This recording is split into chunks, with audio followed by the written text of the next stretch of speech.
is United Kingdom Talk with Chris Reardon. Well, gang, here's an offer you can't refuse. I saw an offer you can't refuse in the Daily Mirror yesterday, boys and girls. You won't believe this. So there's this girl. Now, she's quite nice. I can't honestly say she's not your usual, one of those usual people that upload themselves and, not very pretty. I've got to show you this, darling. 1 minute. I thought I'd taken a photograph earlier. But check this out, okay? Here's a nice... No, it's okay. She's not naked. Children are... She's a little bit semi-clad, so to speak. Partially, but no bits showing. There you go. There's our lady. Is she nice, boys? Some of the girls would like her as well. Is she nice? She's got a little tattoo there. I'm not quite sure. It's probably a little tattoo of me or something like that. Anyway, so this girl is in the Daily Mirror this morning, and she's going to do a little job for you. Oh, yes, for £28. £28, this girl will do this job for you. Let me read the story for you. In the Daily Mirror this morning, sex educator. Some of you look like you need to be educated with that sort of thing this morning, I must say. Sex educator and lifestyle coach, Laheen. What sort of name that is, I don't know. Laheen Pavloch. Sounds a little bit Polish. Doesn't matter. Irrelevant where she is. She's 33 years old. She advises male clients on how to improve their love lives based on the size and shape of it. It. I don't like to use the words at this time of the morning. You know what I mean. She's going to rate you. A mum has revealed she charges only £28. Is that cheap? It's a lot cheaper than the super chats that come in here. And thank you very much to Peter Wright this morning for sending a £5 super chat this morning. Thank you, Peter. What a shame. I've just managed to close that story down. Hang on a minute. I can find it again. Just a moment, please. 1 moment, please. Bum, bum, bum, bum, bum, bum. Come on, where are you gone now? Where is you? There she is. £28. £28, and she'll have a look and tell you what's wrong with it. Is that appealing to you at all? Something like that? She advises men on how to improve their love lives. Her curious customers send her £28, around $50 American, around $65 Australian, and a picture of their crown. You've got to send her a picture of your bits. How many of you have got those? No, not the older ones. The younger ones? Yeah, I thought you would have. Come on, Michael Pullman in Australia. I bet you've sent pictures of your bits and pieces around to people, haven't you, my love? That's all the young people have got on their phones. I've seen them with my own eyes. They come up to me where I'm doing the karaoke. Hey, Chris, look, this one's interested in me. What do you think? You don't see a picture of their face. Faces are irrelevant now, apparently, according to the youngsters who are spreading the virus. Awful. In return, they will be sent a Rate Your Rooster report. I kid you not. This is actually happening, this lady. The details of what positions, positions, the details what positions are best for them, and the report also helps men to understand their anatomy and provides hygiene advice. And God knows, boys, some of you need hygiene advice. It's no use having a shower once a week. Pulling your trousers back and giving it a little spray with deodorant. No, dear. You haven't got a... Come, it's the straight lads. I'm sorry, boys. You've got no idea how to keep that area cleansed. It's very important to keep it cleansed at all times. Not once a week, dear. You've got to clean it properly. And I don't mean, there you are with your spray. No. Minutes have to pass while you are cleansing that very personal area to stop the stench coming from it. Have you ever been in a men's toilet, girls? Oh. Bleh. Bleh. It's shocking when you open a door and 5 of them come out. This woman says she's always been interested in the connection between and the mind. I bet you have, my love. There's a picture of her with some hunk there. I cannot show you because that's a little bit over the line for this time of the morning. She says she's worked in the coaching industry for 3 years and is also currently studying towards her master's degree in sexology. Sexology. She's doing a master's. You can get a master's degree in that. Forget the maths, the English. No, she's going for one in sexology. Like we need to be told how to do it. Well, according to some of the private emails that arrive here from our delightful female audience, some of you blokes need some bleeding lessons. Oh, go on, wait for them now. Oh, I don't need a lesson. I'm really... Yeah, if you say so, mate. That's your opinion, is it? The response is most positive, though. I'm the go-to friend for sex advice. People find it easy to open up to me once they know what I do. I expect you open up easily as well, my love. And, oh, perhaps that came out wrong. Or maybe it didn't. I've always had a fascination with both how the mind works and sex. Even as a teenager. Oh, she started early. Even as a teenager, I would always question sexuality and the way different people would engage with it. For Lahaine, her coaching sessions are never the same as she switches from young male customers in their late teens. Late teens, they go to see her. No, darling, no. They're not going for advice. They see you as easy. I think that's what's going on there, don't you? Late teens to couples in their 20s and to mums in their 40s. So there we go. Rate your rooster. She says, I also create courses such as my couples quarantine immersion and reconnect program for women and the Rate Your Rooster reports for men. So she does other stuff as well, okay? So she's always surrounded by, I hate those, sex toys.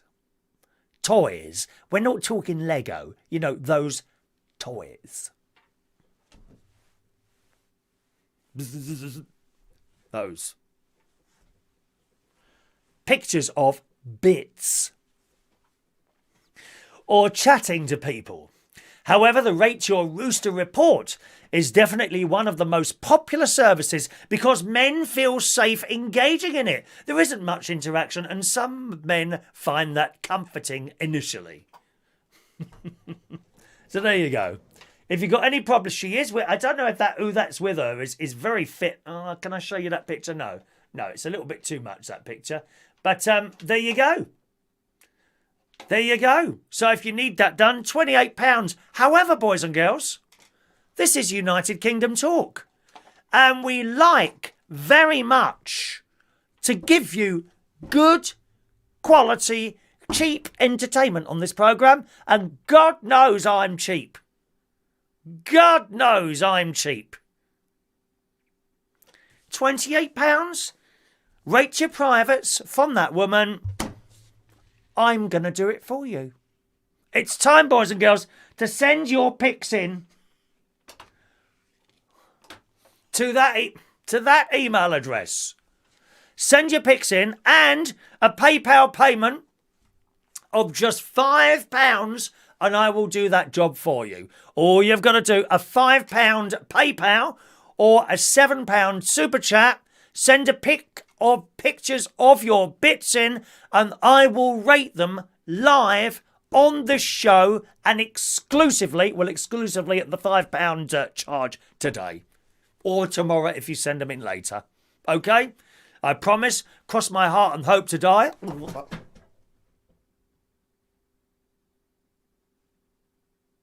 I promise, cross my heart and hope to die, not to show the pictures to the millions of people joining us every morning now. Millions here. 24 million people with us this morning.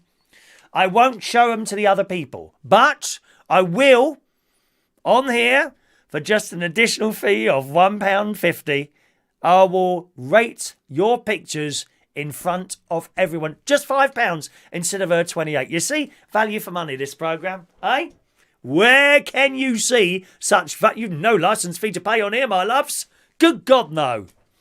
So there we are. That's the news there. Well, let me just do these super chats come in. Thank you very much to Peter Wright this morning for sending a £5 super chat. I've already written out your tickets.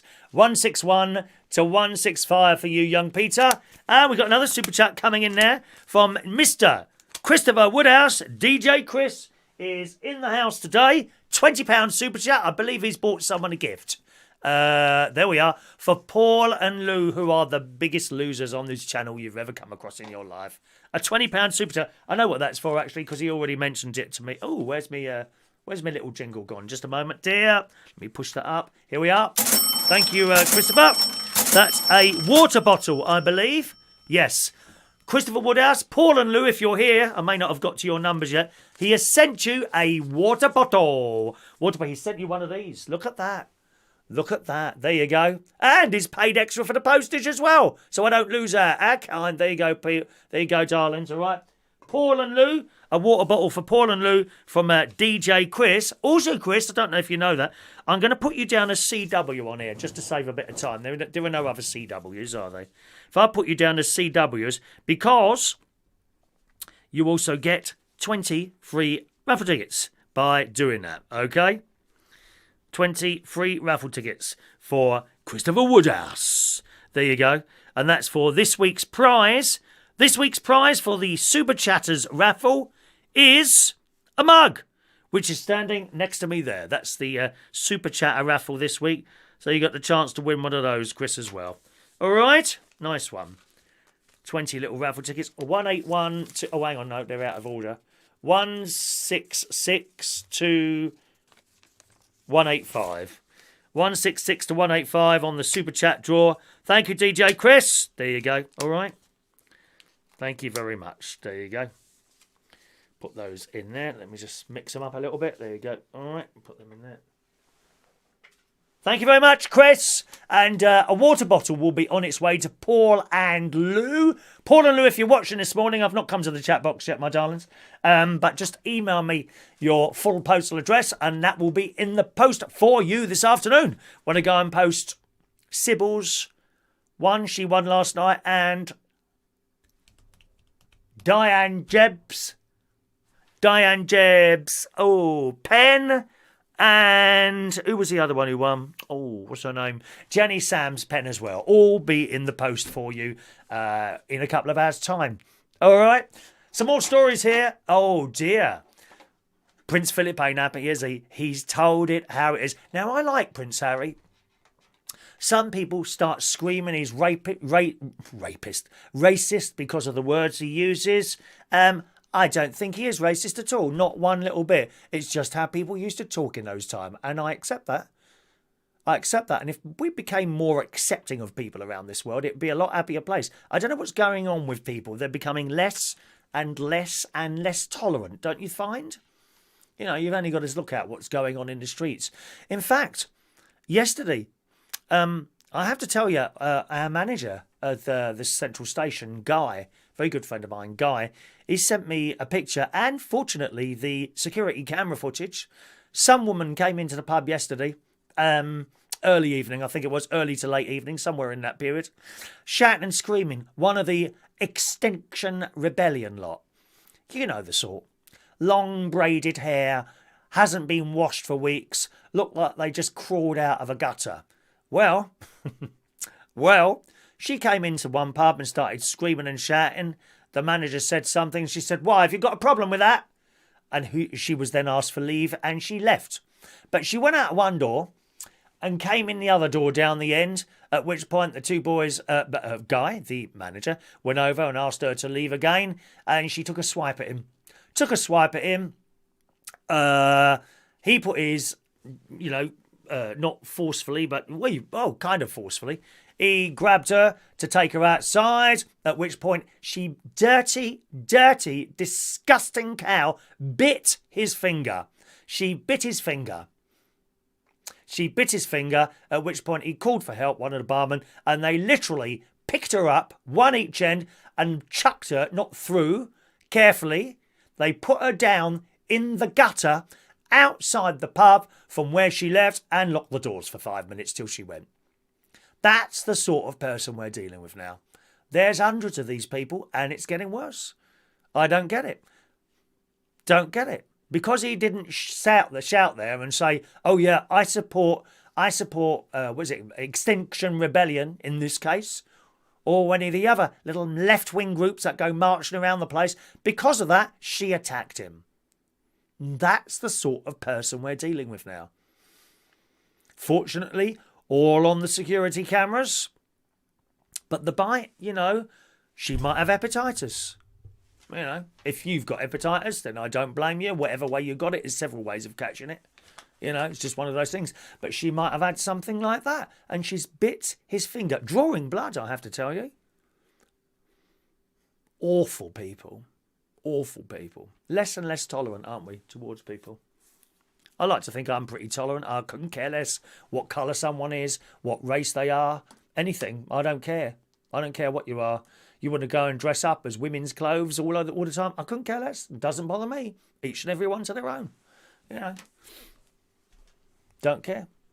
Anyway, Prince Philip in the Daily Mail today. It says, as a 6-year-old, growing up in Paris, bonsoir, mon ami, comment ça va, ça va bien, merci, ouvrez la fenêtre. I can do all the words. Où est la piscine? Où est la piscine? You don't even know what that is, do you? Don't even know.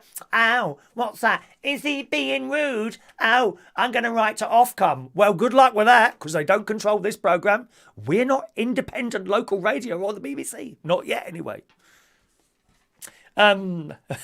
Prince Philip often arrived at school half an hour early while he waited for his fellow pupils. He spent the time cleaning blackboards. Philip, what a crawler. What a crawler. Prince Philip spent the time cleaning blackboards, filling inkwells, because they never used to have biros, do you? Do you have even pens at school now, or are they tip-tapping away on a keyboard? Cleaning blackboards, filling inkwells, straightening the classroom furniture, picking up litter and watering the plants. It was his British nanny, Emily Roos, who inspired such behaviour, instilling in him from a very young age a strong sense of duty. And although he would shortly afterwards move to Britain for the rest of his education, the early dedicated to public service remained. More than 90 years later, it is undimmed. His dedication to his job. Wonderful. What a wonderful thing to have. My dad was dedicated to his job. I was dedicated to my job. I was too dedicated to my job in that if anyone came along, with a chance of perhaps someone in my life, if something happened at the job, I would always put that first. Not always the right thing to do, but you get older, you realise that too late to go back on your past mistakes. It's just one of those things. In 2016, the year of the Queen's 90th birthday, she was asked to present the trophies on Derby Day. After the big race at Epsom, the monarch took her place as those connected to the winning horse mounted the thing one by one. Throughout the ceremony, her 94-year-old husband was standing upright as always, slightly to one side of the Queen. He was impeccably dressed in a morning suit with a grey top hat and a colourful green and maroon tie. Philip shook hands with each winner but took no part in the presentation. Despite the Queen's passion for horse racing, he has little interest and tries not to look bored at such events. So please, on a similar note there, try not to look bored when you're watching this. I know it's hard for some of you. Please, please try not to look too bored when you're watching this. The Duke of Edinburgh is an alpha male playing a beta role, says behavioural psychologist and royal body language expert Dr. Peter Collett in the Daily Mail, but he accepts it's his duty. Okay. As a result, it grieves Philip that younger members of the royal family do not appear to share his values. Well, I think we know that, don't we? He has struggled greatly, for example, with what he sees as his grandson Harry's dereliction of duty to giving up his homeland and everything he cared for the life of a self-centred celebrity in North America. He's found it hard to understand exactly what it was that made his grandson's life so unbearable. I can relate to this a little bit.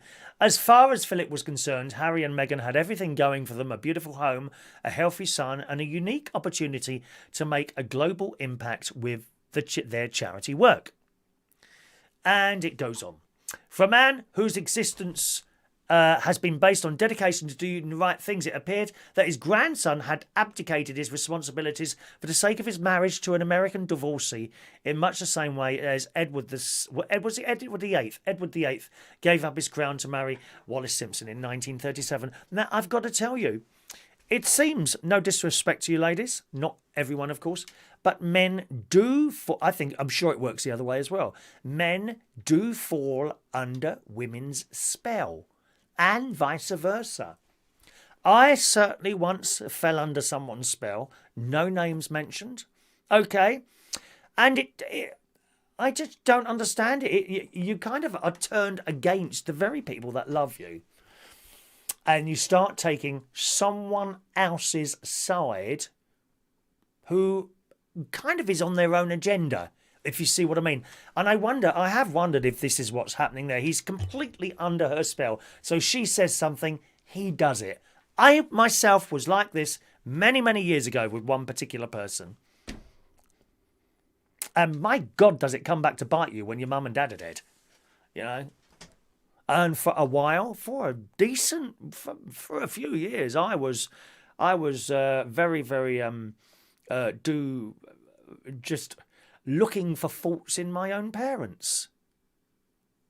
And I think that's a similar thing has happened there. You know, that your other half, okay, I won't even say if it was a man or a girl, but your other half tells you things, and I don't know, you're kind of trying to score points with your other half all the time.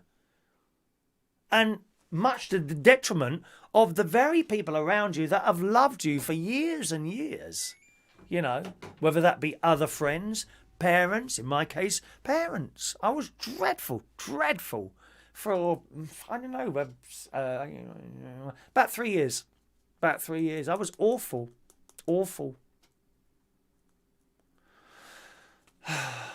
But like I said earlier, you can't turn the clock back. As time goes on, you realise what a complete and utter bumhole you were. I mean, I do, I realise. It's awful. And sometimes younger people are talking to me about their parents, and I can see them about to make the mistakes that I made, and I try and talk to them, you know, sometimes, and try and put them right, but I don't think you can. Everyone has to make these mistakes, you know. It's often be said we can't learn by the past, can we? Well,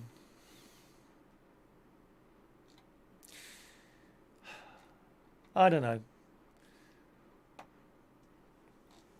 Anyway, several letters have gone backwards and forwards, I think, with grandfather and Harry. It's quite a long story there. I'd be here another 10 minutes reading all that, which we don't really have time to do.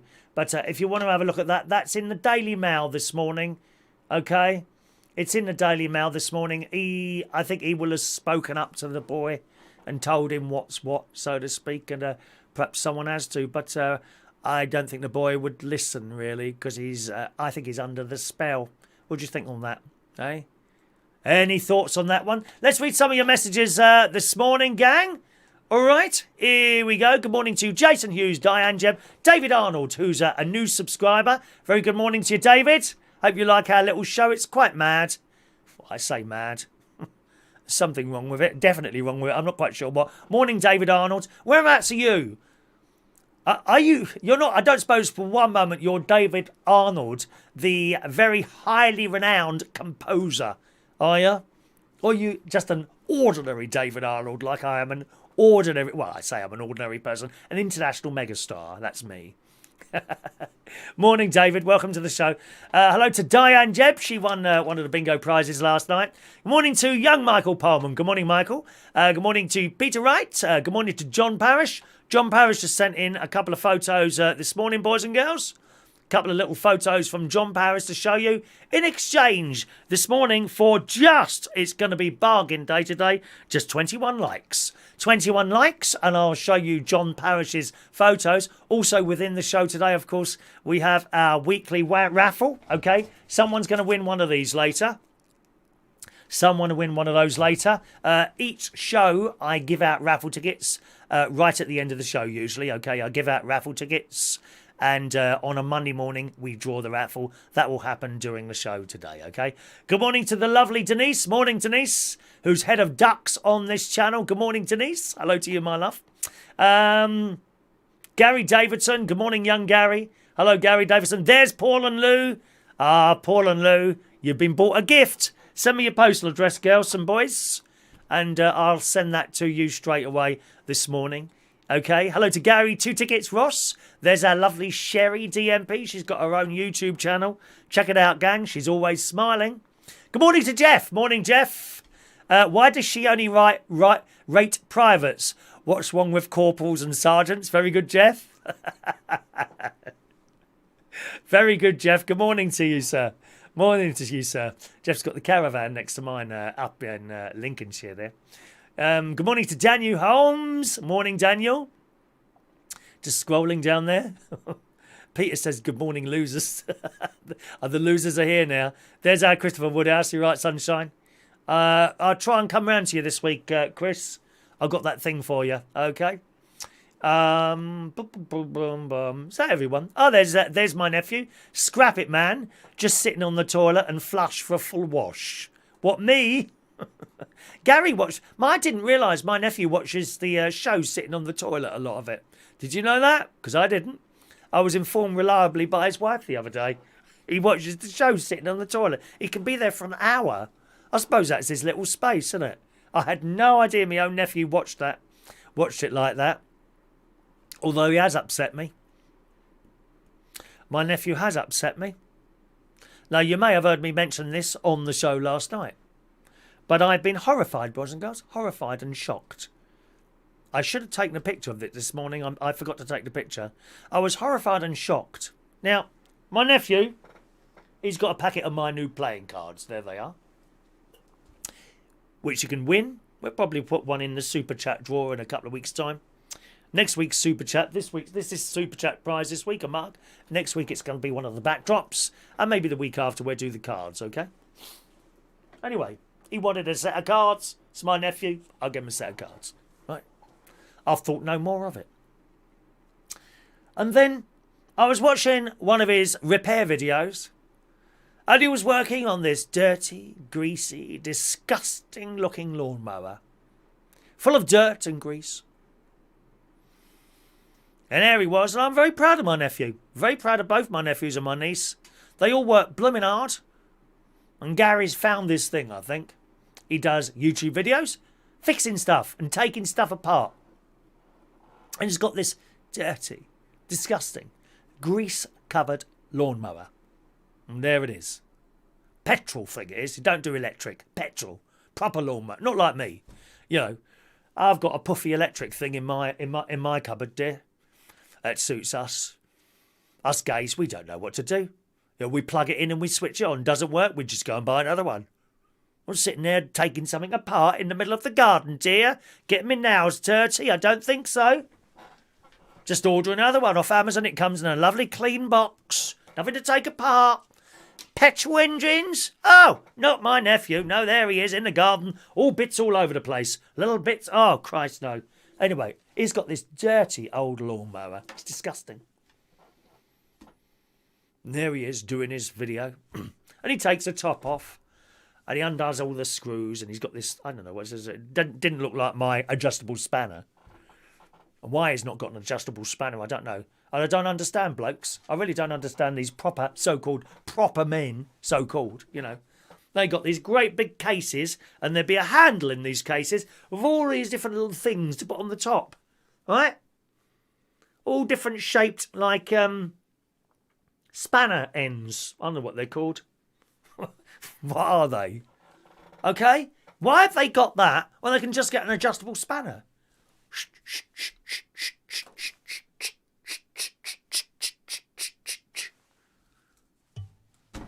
Beyond me.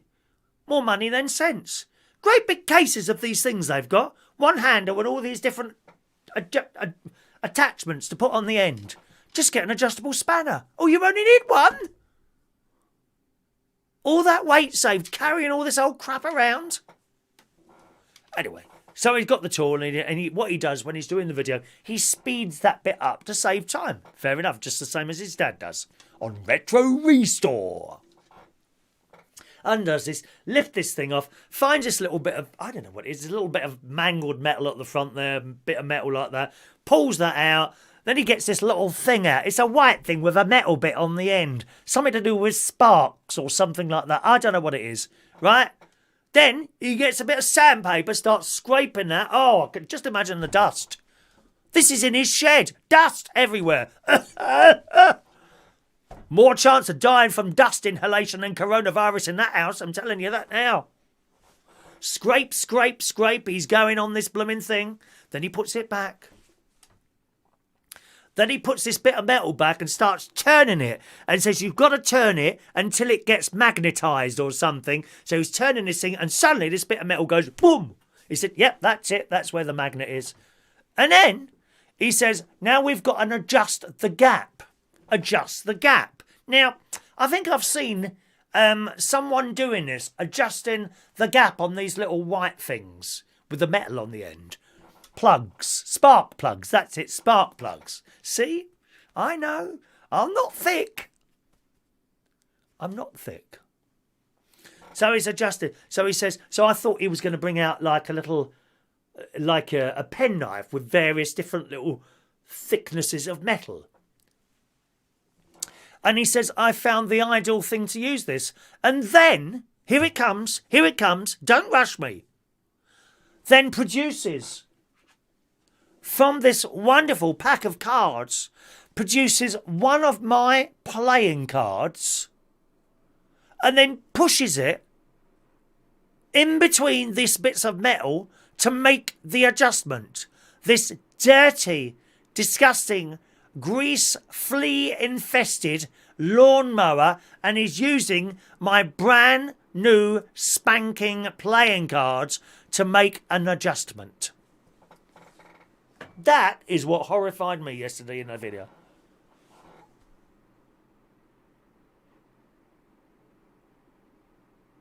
I wouldn't mind if he'd paid for them, but he's my nephew. How can I charge him? And then when he finished, he takes it, and there's this bit of black grease. Black grease all over the side of the card. Shocking. Absolutely shocking. So I'm not happy about that. I was hurt watching it. I had to lie down for 5 minutes. I'm not one to take headache pills. I opened a bottle and took the lot. I don't advise that you do that. Shocking. Anyway, there we go. If you want to watch that video, I hope you won't be laughing at it, because I certainly wasn't. Then just click on the Scrap It Man. Just type in Scrap It Man into the YouTube and you'll find it there. So I spoke to him on the phone since then. Oh, it might get you some more viewers. That was the excuse.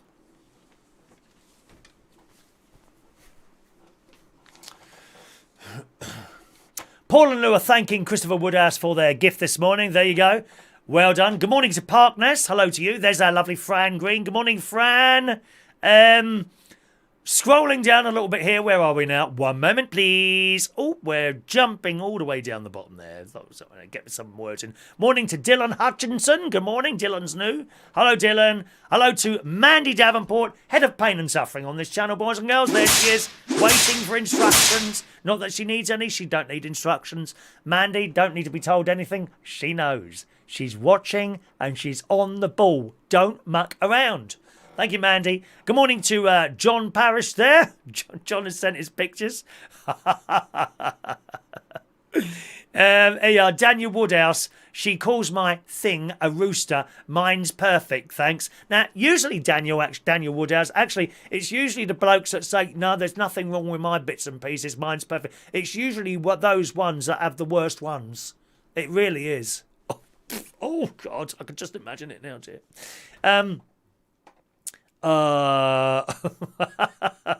Thank you, Paul and Lou. Let's just scroll down there, get these names in. Hello to DSLDG2. Welcome to the show this morning, sir. Done. Tree huggers. Ghastly. I hug trees. Don't I do? Well, I don't hug them.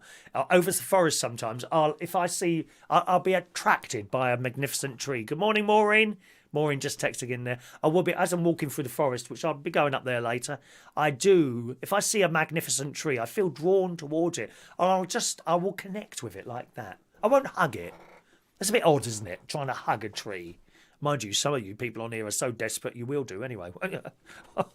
No chance of getting a woman or a man, so you go and hug a tree. Is that what it is? I'll go and stand next to it and I feel connected to nature. I feel connected to nature. I always remember I used to grow tomato plants here, and I went out one morning and, like Prince Charles does, he talks to his plants, and I sat down there and I had a little conversation with my tomato plants. I did. I don't mind sharing that with you. It was quite a long I was there for about 3 hours, not too long. Just saying how beautiful they looked and all that. I went to bed, got up in the morning, they're all dead. So don't stay on this show too long. It's dangerous. Let's just do Christopher buying Paul and Lou a little gift there. Yeah, you often find that on this channel. Sean Pies is one for buying things and sending them to people. He's probably sitting there quietly on the side, aren't you, Sean? Good morning to you, Sean. Hope you're well there. Okay. Morning to Justin Archer. Good morning, young Justin. Hello to you, sir. Justin in the house there. Let's just go down a little bit quickly there. Peter Palawoda, she rates your privates, Chris. Used one careful owner. Chris go, £28. Any playing cards available? Not to buy, no. Good morning to Michael Lawrence. Hello to you. Everyone's saying hello to each other there. Hello to Tracy Davidson. Hello, Tracy. You're right to it, sweetheart. We were having a little bit of an issue with the bingo last night. Thanks. There's Gary's link to the direct link to the video there. Scrap it, man. There's a link there. Just copy and paste that and hold on to that for a little bit later. Yeah, we're having a little issue sending out the bingo tickets. Again, non-Gmail addresses. So if you were trying to play the bingo last night and you found you didn't get your tickets, it's likely that you're a non-Gmail address. I highly recommend you set up a Gmail account to receive the bingo tickets. It does seem to work better than everything else. Those of you that are in the daily bingo may well have received 2 tickets this morning. Okay, I would ask you now, did you receive 2 tickets and are they both exactly the same? In which case, we're only playing, use either one, it doesn't matter. Did you get 2 tickets, Gary, for example? If you could let us know that, okay? Let's just scroll down some messages. Good morning to Luke Trott this morning. Socket sets, yeah, that's what they're called, socket sets. Why have you got those?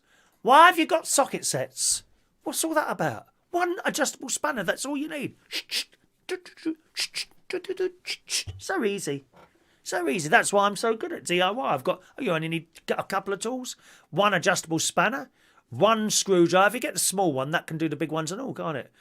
I have learnt though, never buy a screwdriver set from the market and the heads come off. My dad used to do that all the time. My dad, funnily enough, he tried. But I don't think he was that good at DIY either, and neither am I. Must run in the family, mustn't it? Good morning to Glenda. Morning, Glenda. Oh, is it Happy Labour Day in the US today? Happy Labour Day there. Yes, Dylan, the floor in the caravan is fixed, I'm very pleased to say. Good morning to Cycle Ranger. There we are. Luke Oates, you're new, aren't you, Luke? Good morning, Luke. Morning to Luke Oates this morning. And there we go. I think that's everyone's names read out. Apologies if I've missed a name out there at all. Gary's only got 1 ticket. Has anyone got 2 tickets this morning? Oh, how strange. I thought everyone would have got 2 tickets this morning. Okay. Let's see if anyone got 2 tickets there. Right. What else have I got here? I have to say, it's gone, the pain. You know, I had a pain here, yeah? And I've had it there for weeks. I mean, literally weeks, maybe a couple of months. Went down to the doctors and they said couldn't really find anything wrong there. And it disappeared on Friday after I had a wonderful meal at my nephew's house. Okay? So on Friday I had this meal, which was enormous. It was enormous, but there were very little calories in it. You can have a big meal with not many calories, you know. Oh, yes. And you can have potatoes, you can have carrots, you can have peas and all this stuff, but you don't put butter all over it and all that sort of stuff, you see. And oil, don't use that. Just water. Just water. It was absolutely delicious, this dinner she did. And it was like a whole casserole dish. Anyway, I had this dinner. And she said, do you want your cheese? I couldn't eat it. So I just had the dinner. Come back to my Lincolnshire television studio complex. And here I am sitting at the computer. And I started getting like what felt like something coming up there. You know? Like an air bubble. I do have quite a lot of trouble with my stomach. Which started about 6 or 7 years ago now. It's been going on and on. So I felt something. I thought, what's that? And I'm moving around, you know. And it went, and then it came back, and I moved around. I went to bed, and nothing was there. And in the morning, I became aware that this here, the pain that I'd had here for some time now, not so much as a pain, but a discomfort, had gone. It stopped. And I thought, don't count your chickens before. Is it eggs or chickens before they've hatched? One of the two. Touch wood. And it hasn't come back. So I'm wondering if something, because you know the stomach, okay, the whole intestines thing, it don't just go down and in. No, it goes down and in, and then it goes right around like that. Have a look at the pictures, you know. Unfortunately, as some of you are aware, last week, I can't remember how it was, but I was with great nephew Harry, who's 7. And it got to talking. Oh, yeah, that's what it was. He noticed, I think I stretched and I exposed my scar, my appendix scar, which is just there, which is quite long because it went all a bit wrong. And that 20 odd years ago, this was. And he wanted to know what it was. So I explained what it was. It's an appendix scar. And, what's that? So then I got a diagram out on the YouTube and showed him. Oh, right, okay. Well, within 2 minutes, he'd run into the toilet and is now sitting on the toilet being sick. And his mum said, what's wrong? He said, I think I've got appendicitis, bless him. Because I'd showed him the picture. So he went from perfectly all right to, well, actually, it can come on as quick as that, you know. But bless his heart, I'd put it somehow. And I must apologise to Gary and Stacey for that. But he wanted to know. So I try and explain it in small persons talk, you know. You don't start talking about, esophagus. You say, that's the pipe where the food goes down. And they'll understand that, you see. And I try and explain it to them like that. But then he got it in his head that he'd suddenly contracted appendicitis and sat on the toilet for 10 minutes being sick, bless him. Oh, dear. One of those things, isn't it? But yes, so I wonder if something was stuck there and that enormous meal shifted it to round the other side and then it just carried on moving round and then out the other end. Funny, innit? So I'm very pleased that that's gone. Hopefully it won't come back again. Don't know. A disappointing litter pick, I have to say, on Saturday when I got back here. Well, Sunday morning. My first litter pick of the week. Very disappointing. A carrier bag full of cans and bottles and sweet wrappers around here. Now, this is not a large area, believe me. But it just goes to show you've got to keep on top of it. I pick up the litter all around my house here. A whole carrier bag full of stuff. So disappointing, you know. But that's just how it is. My mate came over yesterday afternoon and he doesn't walk very far because he's got bad back and things like that. But I'm trying to be convincing because he just sits at home all the time. He don't do much. He's active at home. He's always cleaning. He's got that OCD thing, you know, where they're constantly cleaning and doing stuff like that. But he don't go out much. So I convinced him to come out yesterday afternoon for a walk. So he came over here. You don't really bump into anyone over the forest. So he came round here and said, off we go then. So I picked up my carrier bag and my litter. He said, you're not taking that out, are you? I said, yes. He said, oh, Do you have to? I said, well, it doesn't bother me. I said, if it bothers you, I'll put it back. He said, no, bring it out. So I'm walking along. He said, don't you get embarrassed? I said, the first couple of times, yes. I was trying to do it without people noticing. And then you just don't bother. You just want to pick the rubbish up. And I've got this in me now to just pick rubbish up. I can't stand it. No other git does it. Not touching that. That ain't mine. Nothing to do with me. And that's why we're all in such a state. Because no one's interested in anyone else anymore. All on their own agenda. What about everyone else? Everyone else. And you are appreciated. Yesterday, I walked past, while I was going around the back here. Not over the forest, around the back here. And I suddenly heard, thanks a lot, mate. And I'm looking, there's no one there. I thought, where's it? Up here, mate. And someone's opened a bedroom window. Obviously been looking out the window and appreciated me going to pick up the litter. You know? Anyway, so we went over the forest yesterday. Picked up a little bit. Only hardly anything over there. Hardly anything over there because people respect it. It's round here, you see. Because we've got a co-op nearby. Someone eats a sandwich and a drink and just chucks it in the bushes. Dirty, filthy scum. And if you do the same thing, am I calling you scum? Yes. Yes. Dirty, filthy scum dropping their stuff all over the place. Anyway, there we are. Excellent film, excellent new TV series to watch. DJ Chris told me about this and I've watched only the first one so far. Stay. S-T-A-Y. Do you like science fiction? Of course you do. Of course you do. Stay. And it's about man's first trip to Mars. Okay? And they're going from the moon. So they've already done the journey from the Earth to the moon. And they've got like a lunar base there. Right? And it's about this lady who's in charge. And the people that she's working with. And they get on a spaceship and they go to the moon. And there's a little bit of aggro. They're not happy that she's in charge. It's really good. Except for one scene. There is one particular part of it where I think she's looking out the window and there's all the stars. But it didn't look real. It was a really bad picture. I don't know who chose that. It just didn't look real. I don't know if it was the contrast of it or what. The rest of it does. She looks out the window, you see the moon base and the rocket. Well, that all looks real. But there was a particular picture where she's looking out the window at the stars.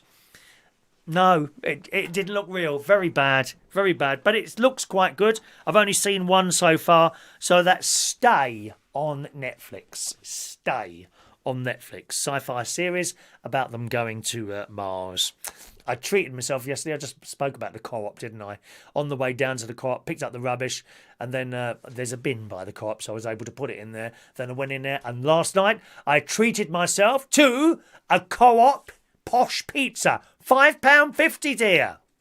£5.50. And I felt quite at home. 2 gays running the place now. How lovely. My friends, Rob and Dell. Dell is actually the son of Babe Station Pearl, who only lives 3 doors away from me. She's lovely, she is, Pearl. She's got these 2 dogs, and they're both the same. They're little terrier dogs, okay? One absolutely adores me, and I adore it. It's so quiet, jumping up at my legs, wanting attention. But I don't know if it's his baby or its brother or whatever. This dog hates me. And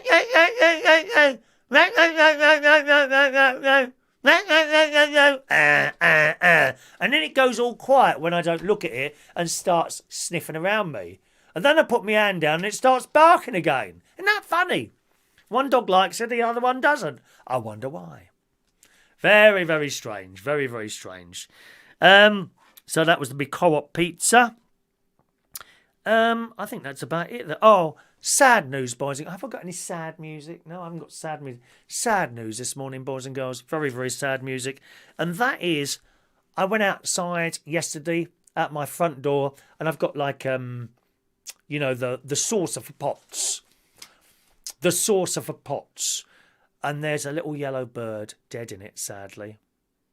Poor little thing. Poor little bird. I was so sad about that. So I picked it up and chucked it over the fence. But, there it was asleep like that with its little legs up. I wondered how it had died, though. It was just...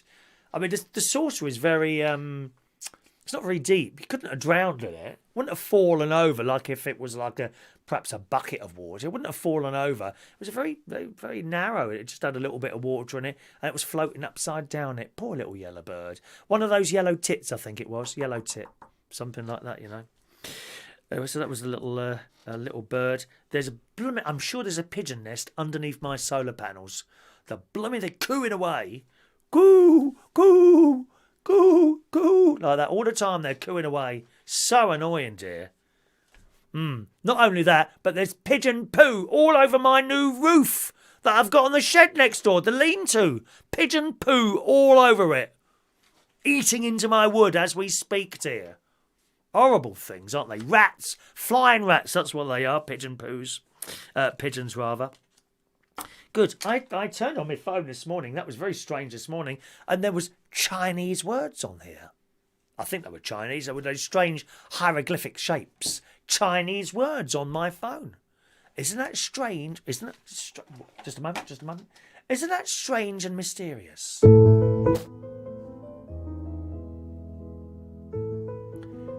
I turned on my phone and there were Chinese words.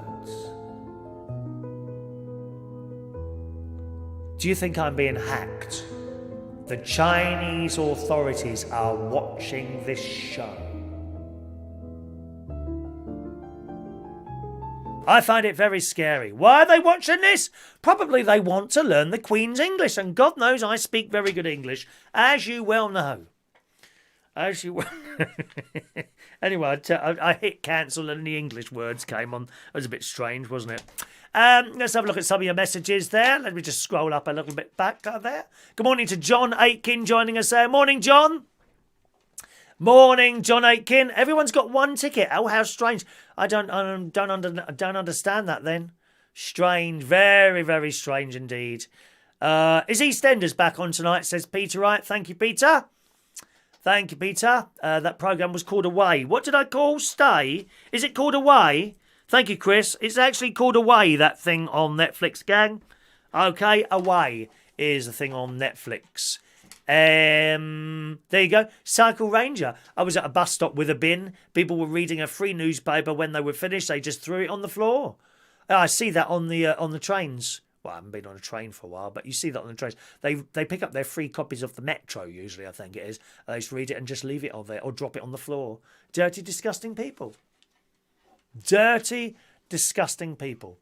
Cycle Ranger says, normal, I wouldn't say anything, but I went mad, picked it up and placed it in the bin. Why do they do it? Yeah. There's a couple of videos, actually, of, I think they're all in America, actually, of people chucking stuff out of their car windows, like McDonald's. Literally, they get to the lights, finish it and chuck it out the window. Well, one bloke weren't having none of that. He picked it all up, shoved it in the window. Of course, they come out. They tried to get out the car, all angry, and he just put his foot against the door so they couldn't open it. Couldn't open the door. Good morning to East Coast UK. Good morning to East Coast UK. Join us there. Oh, I've said everyone's names coming up there, haven't I? Yep.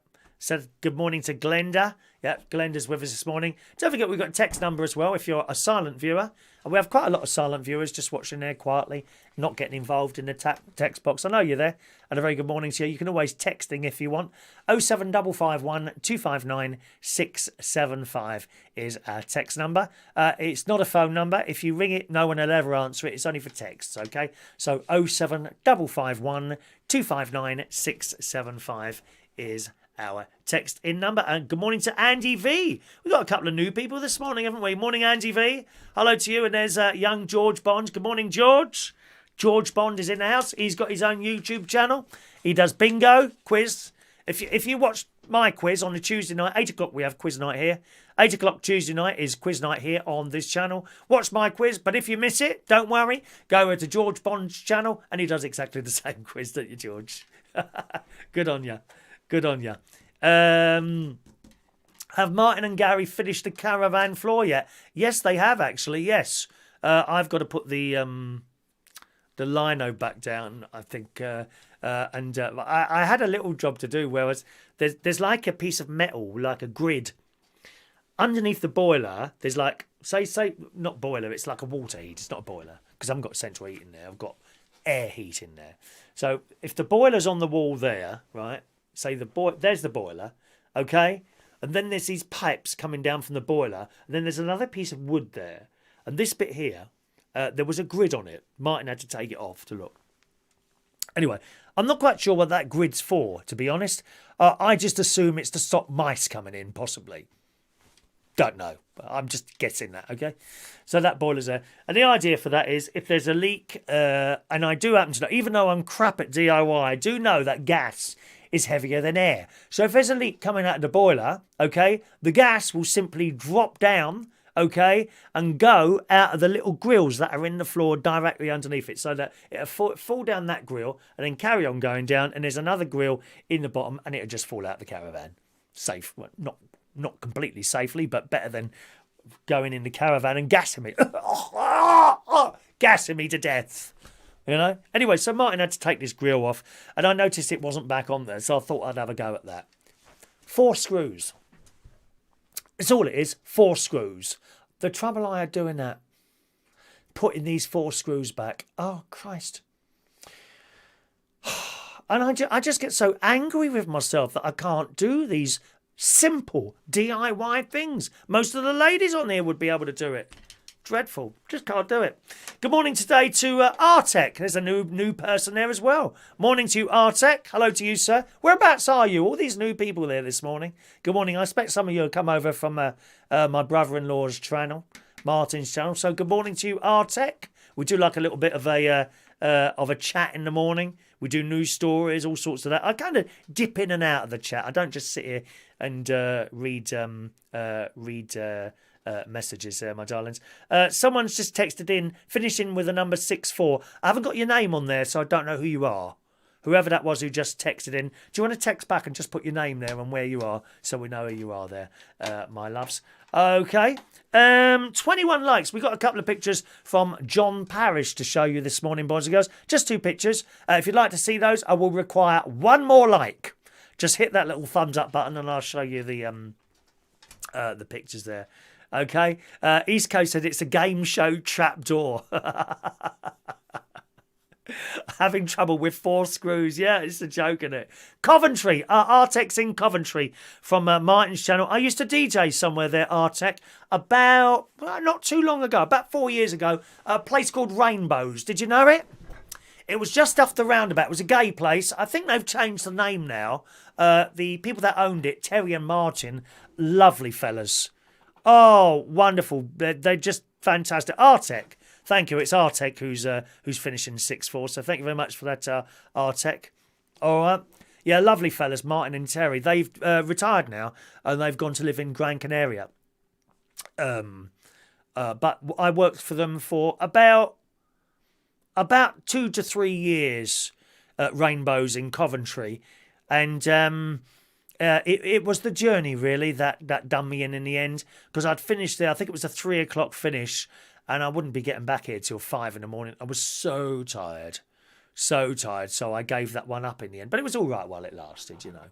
It's all right while it lasted. You know Rainbows. That's right, just off the ring road. It's like you can miss it. It's so easy to miss because you come off the roundabout and you go left. Except you go left and then quickly go left again and go down. And you kind of go, there's Rainbows there on the left as you go down. And then you go round a corner and the car park is actually behind it and no one can ever find it. Although they lost the car park. Did you know that? That was some years ago now. They lost the car park because the council shoved up the rent just for the car park so much that they had to give it up. But that's one of those, unfortunately. Luke is from Stoke-on-Trent. Oh, I knew someone in Stoke. Who I haven't heard from a while. Simon Keane. I don't suppose you know. I know it's a big place. Stab in the dark. Simon Keane. He seems to have disappeared. I got an odd message from him on the text. He used to be here all the time. Thank you. I love you too, babe. Artek. I love you too, babe. Yeah, Simon Keane, who used to do karaoke in Stoke. And myself and my friend Maureen, we both had odd text from him a little while ago. So I don't know what's happening there. John Aitken has watched All Creatures Great and Small, as you recommended it. It was lovely for a Sunday afternoon. Yes, if you haven't seen it yet, boys and girls, a brand new series, with new actors, of course, of All Creatures Great and Small is now on the telly. And it's on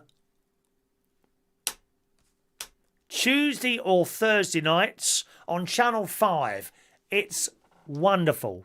There's no swearing, there's no sex. It's just good, clean family fun. Sit there with your kids. It's on quite late at night, 9 o'clock at night, but it's on Channel 5, and the first episode is on their catch-up player, My 5, if you want to watch that, okay?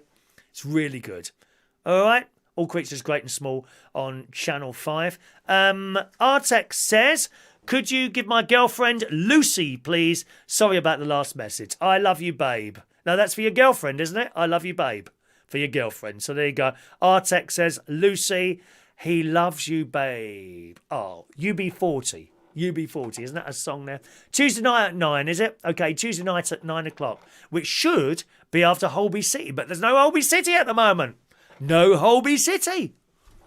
Terrible. And no Casualty. They've run out of programmes. Dreadful. I'm very concerned about Connie Beecham and Jack Naylor on both those programmes. One on each. There we are. Okay. 25 likes. All righty, boys and girls. Let's show you the delightful John Parrish's photos. He does good photos. Couple of photos. Let me just check that he'll have a story attached to them usually. Thank you, Paul Mosley. I've got your address there. Steve Murray, thank you. I've got your email for your Gmail thing. The greatest show on earth. Here we go. 2 pictures. There we go. Look at that. That's John taking the pictures there. Oh, there we are. That's a GIF. A GIF. GIF. That's a picture that moves. It's clever, isn't it, that? Clever, isn't it? That's Sherry with her family in the Philippines. And that picture, John and Sherry, apparently, I didn't know this, have a farm in the Philippines. We farm fruit, fish and rice, according to his email. So that's what they do over there. What a lovely family. Look at that. Is that a typical Filipino house? I love the bright colours on the wall. Look at that. I love it. You go to some countries and there's the farm again. Look. What's he say? Fruit, fish and rice. So that would be, I would imagine that's... Would that be the fish there and the rice perhaps behind that? Is that like what they called now? Paddy fields, aren't they? Paddy fields. Thanks, John. Thanks, John. That's great. I do like bright colours, gang. You know, you go in some of the houses here in the UK, magnolia walls. Now, my mum likes magnolia, I must admit. Or grey walls. Grey walls, magnolia walls. Beige. Beige. I mean, how boring is that? You want to go to my caravan? Bright blue and green. You need sunglasses. I was trying to convince my sister to paint my hall orange. You know, where the new flooring is, but she won't do it. She won't do it. I'll get my nephew to do it. He'd do anything for a tenner, my nephew. I mean, anything. He had this T-shirt once. He said, I'm not gay, but £10 is £10. I have no idea what's meant by that. I doubt he wore that down the pub with his other lads' mates. Good morning to Shania. Shania this morning is a secret viewer. Has the raffle been drawn yet? No, not yet, my darling. But you might win the fridge magnet. It's happening very soon after just one more story. And the story here is about the BBC. It's in The Sun and various other papers this morning. I think someone sent this to me as well. Possibly, well, I can't see it now. Possibly Dave Holland sent me this. So thanks, Dave, but I already had it ready. New BBC boss in The Sun this morning, Tim Davie, has drawn up a scheme for a 2-tier licence fee. A 2-tier licence fee in a fight for the corporation's future, because they do seem to be in trouble. A lot of people, including myself, feel that the BBC has swung very substantially to the left. Now, my idea of the BBC, certainly as a child and growing up, right through until sort of the last... till Brexit came along.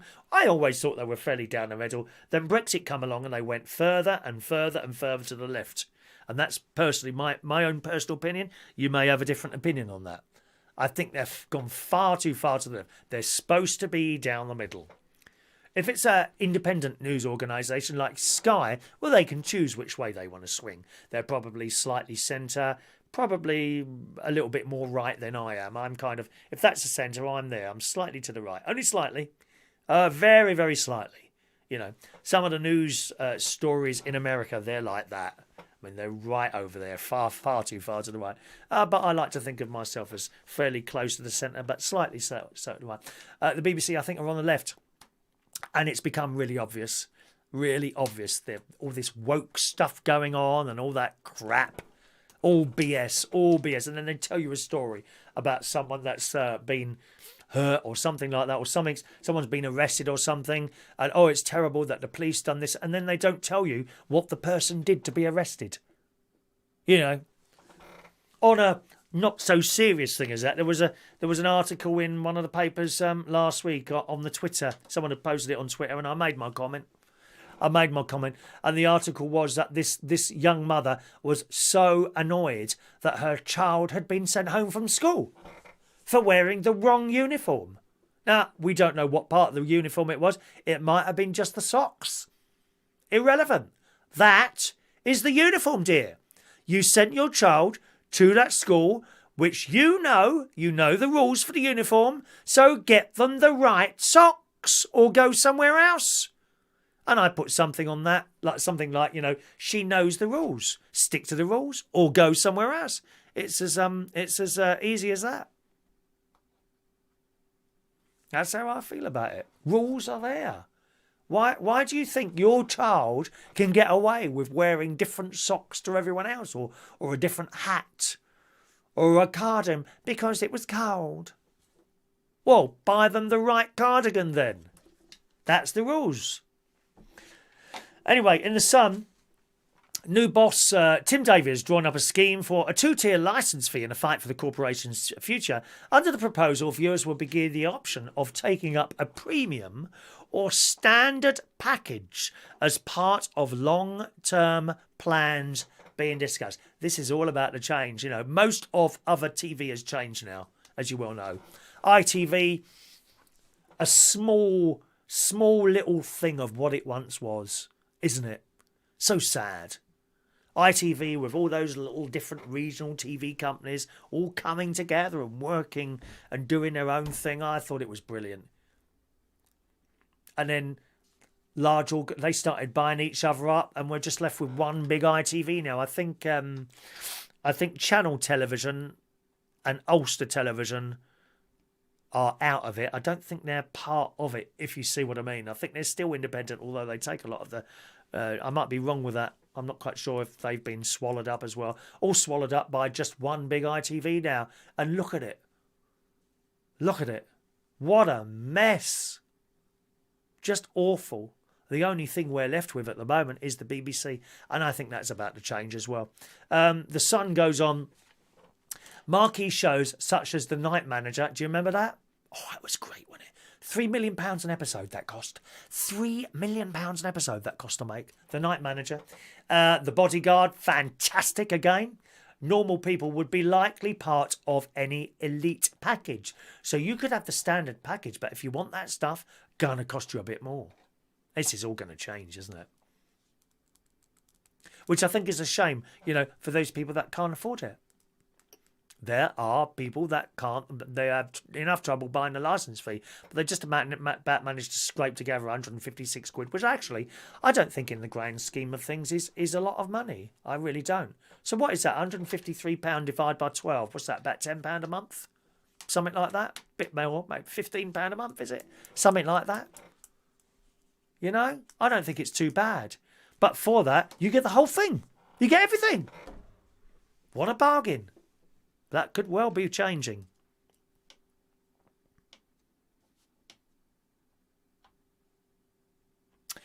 It says the proposal, a more affordable option, including news and kids channels, would be aimed at those who mainly watch subscription services such as Netflix and Amazon Prime. I've got both of those. The proposal comes just days after Tim Davie, who's 53, a bit younger than me, started his new Director General role and set out his vision for a broadcaster. If the idea goes ahead, there's sure to be a major controversy over which programmes would fall into the basic or premium categories and how much each of them would cost. So, I mean, that's interesting, isn't it? I wonder where that will go, but time will tell. They're certainly looking at it. I think they're working on getting rid of the BBC licence fee. Is it time for my pills yet? Another 5 minutes. Right, rid of that BBC licence fee. They've been wanting to do that for a time. All sorts of the politicians, all sides, have been wanting to get rid of this licence fee for a time. But one of those things, you know. All right. Good morning to Weird City Citizen joining us there. Hello to Weird City Citizen. Welcome to our show. A little bit later. Better late than never, sir. And Artec, just a second there. Hello to Pat Key. Pat Key, who's someone's nan. Hang on a minute. Artex, is that your nan? Your nana. Pat Key. She's been watching the show for 6 months. So she really. So good morning to you, Pat. Are you in Coventry as well? She must be over there in Coventry as well. Peter can't play the bingo today. 40 sacks of coal have just been delivered. Blimey, you must get coal to have to order 40 sacks, mate. Jeez. How long does coal last? Is anyone still using coal, dear? Jesus. I just push a button and it comes on. Nothing to poke around in the fire. Why poke the fire when you can look at the mantel? Oh, sorry, no, it's another thing, isn't it? Fran says the BBC shouldn't have an opinion. Absolutely not, Fran. No, they should be down the middle. It's a public service. I can have an opinion. This is a private thing, you know. I like to try and keep fairly down the middle as well. You know, I have different ideas. You know, I really do. I mean, for example, if I told you, you'd be very surprised to hear, although I'm a homeowner and I bought my first flat from the council when the council was selling stuff off, that was the Thatcher years, I have my house now because of Thatcher. Did I agree with council selling houses off? No. No, I didn't, and I still don't. Although I did that, I mean, when you're offered something like that, what do you do? Do you say, oh, no, that's not right, I'm not buying one? Of course you don't. The offer's there. Take the offer, because it might not always be there. But did I agree with it? No. No, because now we've got less houses for people who can't afford to do that. No, I didn't agree with it. But the offer was there, so I took it, along with many, many other people. So I am sort of fairly down the middle, believe it or not. Is it me, or is that person's nana name a bit dodgy? What was it again? Pat Key. No, nothing dodgy about that. Pat Key. No, I'm quite aware of dodgy names. I've had it over the years. There's always people trying to trip you up with really stupid messages sometimes. So I'm fairly aware of that. That one doesn't sound dodgy at all. That one, not dodgy at all. Okay, good. Did I say one more story or two more stories? Gemma Collins. Oh, here she is. Here she is. The fat old trollop herself, Mrs. or Miss. She'd love to be a Mrs., which no one wants her. Nobody wants her. Miss No Talent Whatsoever is back in the paper, boys and girls, in the Metro this morning. There she is. Gemma Collins celebrates being named most iconic TOWIE character. Oh, God. She says, thank you. It's been emosh. Oh, you couldn't make it up, could you? Doesn't it say everything there is to say about the current state of television here in the UK? Do you know she's even on the BBC in a podcast? Well, what is that like? I've no idea. I'd love to listen to one, and then I can probably dedicate an entire week of shows to it. Gemma Collins has said it's been emosh. She can't even speak properly. Emotional, dear. What do you mean emosh? Gemma Collins has said it's been emosh as she's named the most iconic person to come out of The Only Way is Essex. The news was shared today on the TOWIE Twitter account about how many sad, lonely, pathetic people are following that, eh? The TOWIE Twitter account, I didn't even know there was one, with a post saying, as voted for you by you, Gemma Collins has been voted the most iconic cast member of the decade. Oh, and it hopeless. Gemma responded saying, thank you. Oh, look, she's said a whole sentence here without swearing. Wonderful. Thank you to all the TOWIE fans who voted me #1 icon. Thank you, TOWIE. It's been emotional. Oh, look at her. He's frightening. Can you imagine bumping into her in a dark alley? Christ. Let me walk through a housing estate in Hackney before I walk near her house. In the middle of the night. You know. What's the worst that could happen to you walking through a housing estate in Hackney, you know? I could be walking along there, camply. Lads could jump out and attack me. Might go tonight, actually. It says, from a sun-drenched location, Gemma also recorded a video from a yacht reacting to the news. Oh, she's on a bloody yacht. How the hell does that stay above water? Please tell me that now. How is that yacht floating? Is there some sort of extra buoyancy that they've added to it? Oh, thank you. Because if it wasn't for everyone believing me, I wouldn't be here today. Yeah, please go. Please go and put someone with talent on there if you don't mind, darling. None of your lot. We don't want to see Mark Wright. Or who's the other one? Oh, I wanted to. Hello, my name's Ryland Clark. Welcome to This Morning. We want to see real men on there, dear. Not you. Congratulations, Gemma, it says in the Metro. Oh, my God, what's she got on? Oh, my God. In this particular... Look at all her sad little followers. How sad are they? Look at them. Look. All her... They're called hangers-on, dear. Hangers-on, right?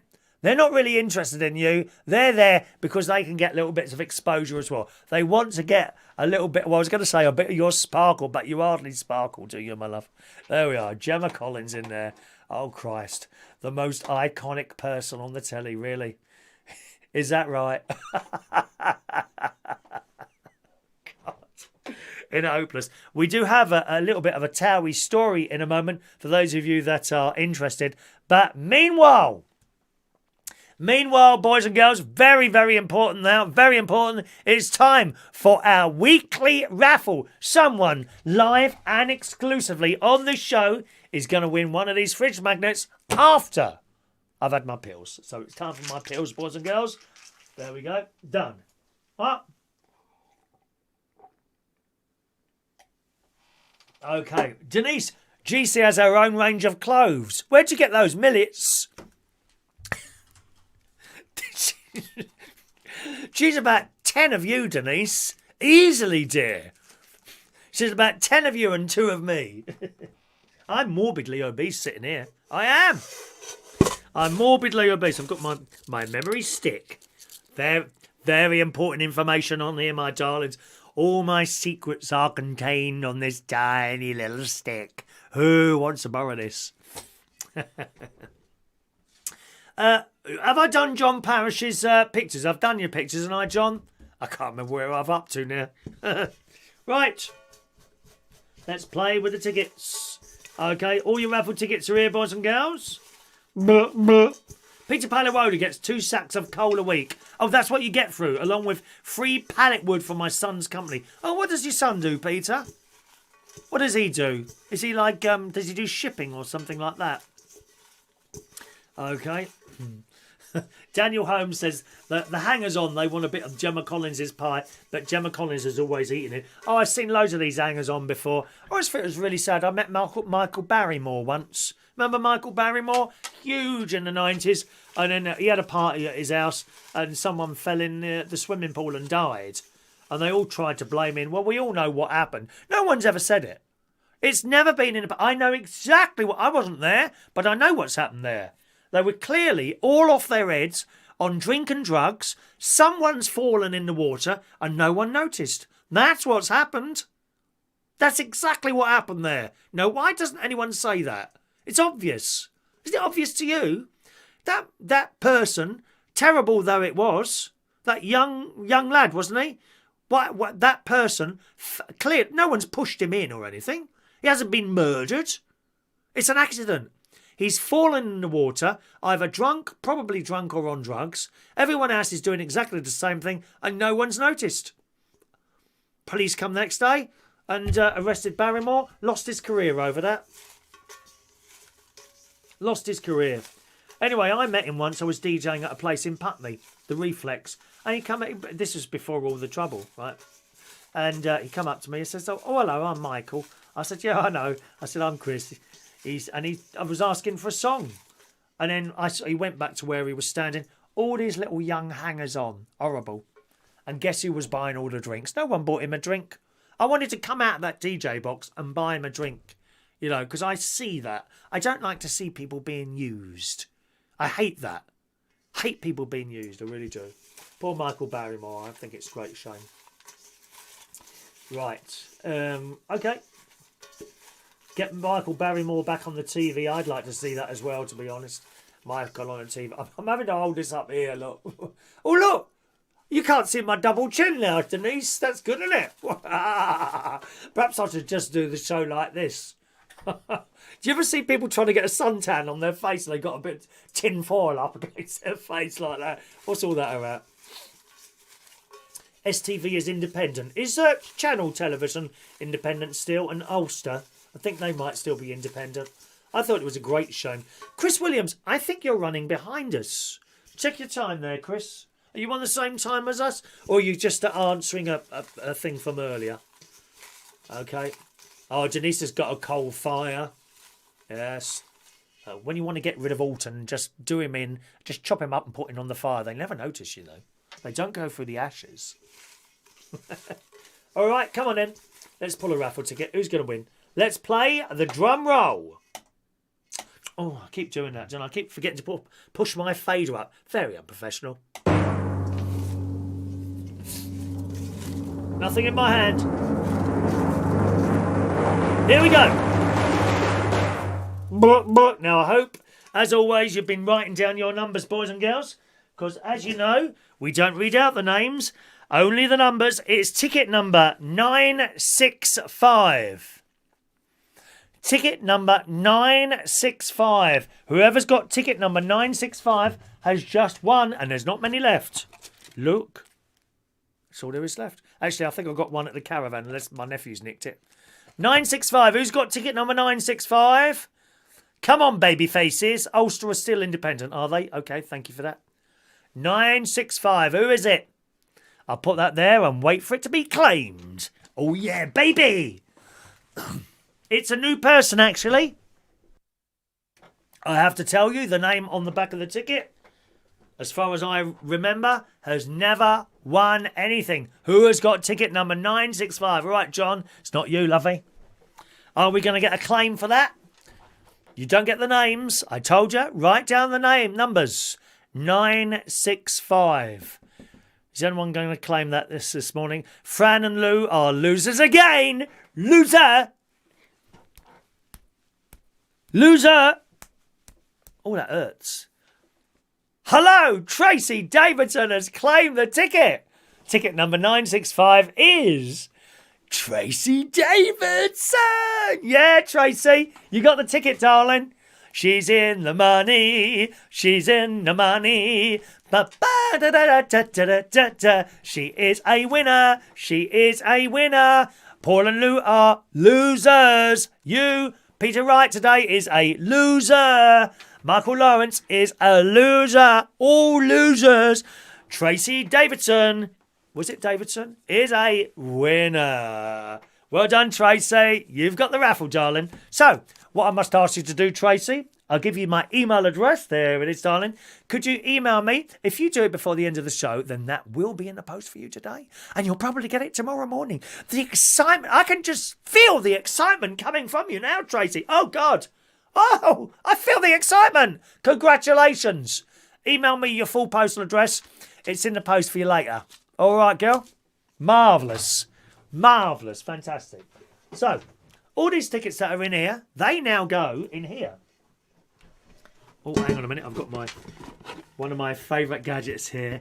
The gun stapler. Do you remember getting hold of this at school? One of the boys at school, he was so dangerous. Steve Sherwood he was. He bullied me. I met him years later. We got on like a house on fire. But Steve Sherwood, he was so dangerous. He used to throw compasses around the class. Literally. Like darts. And he'd get out of the gun stapler. Anyway, so in here are tickets for the next Super Draw. The Super Draw happens once a month, boys and girls. And when you do a Super Draw, you get to choose a prize. Once, oh look, I'm like a snake. Trust in me. Yeah, that's the Super Draw, okay? So they go in for the Super Draw. In here at the moment, all we've got in there is the tickets from last week's Super Chat to be added. This week's raffle tickets. In they go, darling. Okay, that's the once a month draw. We now have an empty bowl, which will be filled up quite shortly with tickets for today, but not yet. We'll do a couple of stories first there. Thank you, Peter. His son runs a computer company. Okay, that's interesting. The staple gun, that's what my mum used to tuck me into bed with.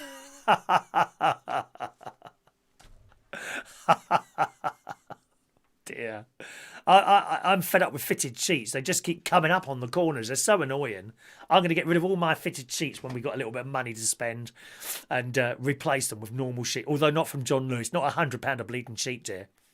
God, so I might have a look on eBay. Is there anything wrong with second-hand sheets? Is that okay, do you think? Is that okay? I'm sure you can put a bit of bleach in there, get rid of the wee stains or anything like that. Would you buy second-hand sheets? Don't know, really. All right, aren't they? I don't know. As Daniel Holmes just joined us there. Peter Wright's not got any numbers there, have you, my love? Denise desperately wants a magnet. You never know, Denise. You just got to wait, my love. She got 963, so close. 98. Tell that to Alton Andrews. 963 and 972 Liberty. I've got that jingle here. Shall I play it? Is Alton with you? Is Alton with you at the moment? Denise, is he there or not? Is he sitting there? Because he's probably doing a show upstairs, is he, or something? Staying on the subject of TOWIE. And this is in the Daily Mirror. It says it's been 10 years since TOWIE launched. The only way is Essex. But some of the show's biggest stars have had a rough ride since then. The first series I dipped in and out of, and I stopped watching. I thought, oh, crap. All TOWIE is, it's just people shouting and screaming at each other and shagging each other. That's basically it. There's no story. It's just awful. Awful. Trash, crap television like most of it is on ITV. And to be fair to the BBC, not so much on there. You don't see that sort of thing on there, really, do you? Stuff like The Housewives of New York, that sort of thing on there. Even that Come Dine With Me, dreadful programme. You invite 5 people round to your house, they cook you a meal, and then you slag them off privately. It's disgusting. Why would you even want to go on there? To be slagged off by other people? Oh, because I want to be on telly. I want to be on the telly. I've got no talent, so I want to be on the telly and cook food. And then they slag you off. It's disgusting. Awful programmes. Anyway, the Daily Mirror. The ITVB show turned normal people into overnight stars. No! No! The ITVB show turned normal people into celebrities. They are not stars.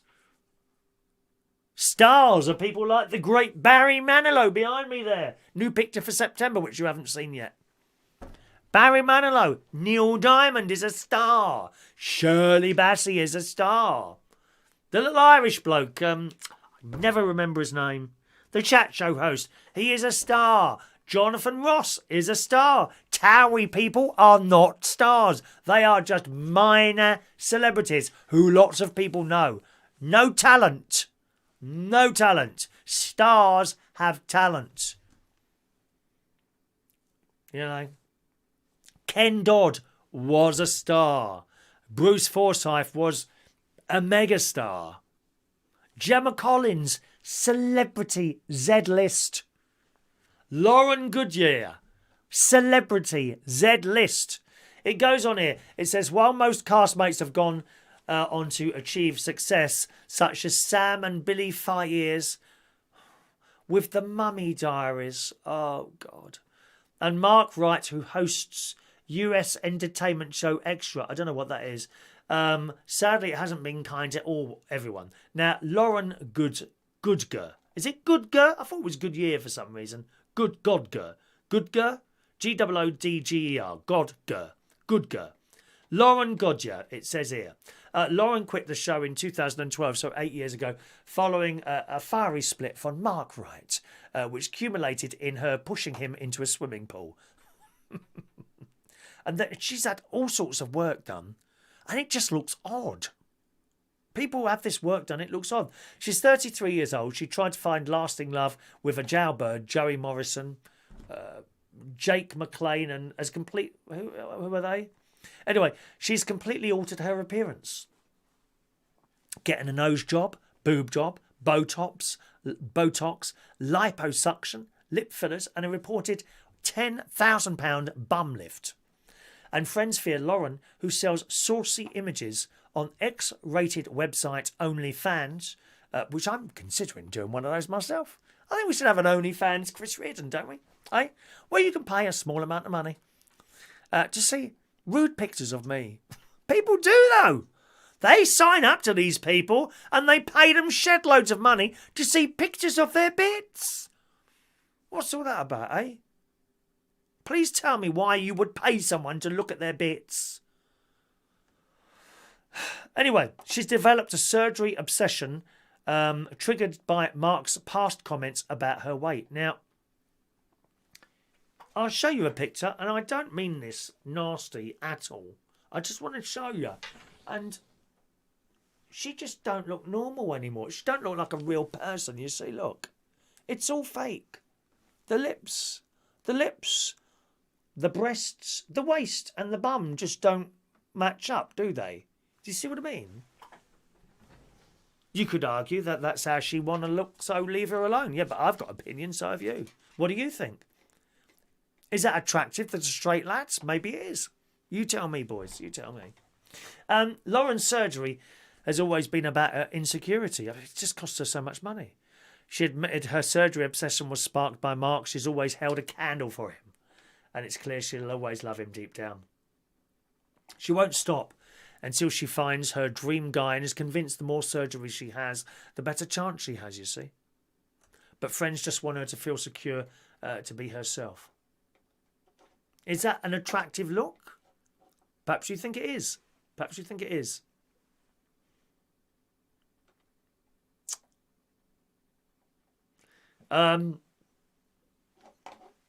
What else have we got here? Where's the other one? There we go. Oh, Gemma Collins is next on the list. Gemma Collins next. The GC has made an absolute fortune from the show. This is in the Daily Mirror this morning, amassing an estimated worth of £3 million through book deals, clothing lines, fragrances, and her Diva Forever spin-off show. But it ain't made her happy. And it's obvious it hasn't made her happy, isn't it? While her career has been soaring, Gemma has faced some tough times behind the scenes. She suffered a terrifying miscarriage. It's just a terrible thing for a lady to go through, really, isn't it? Something like that in 2012. And watching her 4-month-old baby die in front of her before putting on a brave face at the National Television Awards. Well, I didn't even know that. So she's had a hard time. She says, I've had some shocking things happen to me, but I'm not sure I've spoken about this before, she recently said. So she's had a hard time. And then there's the ex-boyfriend, isn't it? Is he ex at the moment? Arj. Again, Actually, Arj, he has a likability about him. I think most of the time we see that Arj bloke, he's smiling and is happy, isn't he? He does have a likability about him, and I'm not quite sure why he hasn't been picked to host some sort of quiz show or something like that. Arj secretly fighted his own demons. He struggled with drug abuse and checked into the Priory in 2014. Now, the Priory, if it's the one, I think there's a few of those across the country, but it was one where we used to live in Roehampton, the Priory it was. It was in sort of in between Roehampton and East Sheen in southwest London. And it cost a fortune to get sorted out in there. If you've got drug abuse or drink abuse, I think you can book in there, but you'll need an awful lot of money for them to try and sort you out. And then you come out the other end, it's no good if you go back on it again, then that was all that money wasted, wasn't it? Perhaps that's a thing, you know, if you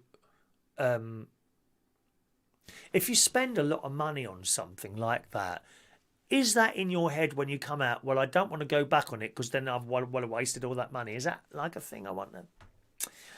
In May this year, he admitted he'd been addicted to cocaine and suffered 2 terrifying overdoses, which Gemma calling the ambulance both times. Terrible. Well, we don't know about that really, do we? And he says he was at rock bottom. And then there's that good-looking one, Kirk. Do you remember Kirk? Kirk? He's got a dodgy film. I've seen it. It's very good looking. Kirk Norcross, the Sugar Hut staff, walked away at the end of 3 series after fame left him with severe anxiety and depression. And we've seen this so many times, haven't we, with big stars. The great Robin Williams. What more could you want? Hugely popular, very famous, loads of money, great big houses, cars. He could just buy anything. Killed himself, depression. This is a big thing in this industry, this whole depression thing. Well, apparently Kirk had it as well. At one point, his mental health was so low he almost tried to take his own life. Reality TV turned me into a monster, he told The Sun, alleging that bosses provide zero aftercare. Well, you can believe that, can't you? You know, they've had what they can get out of you. But on the other side of the coin, they gave you an opportunity. So it's not all one way. You know, I mean, honestly, what do you expect the TV companies to do? They want you to do the job. You want to do the job. Go and do it. Now, if you get some sort of anxiety or something like that, well, that's hardly their fault, isn't it? That's what you wanted.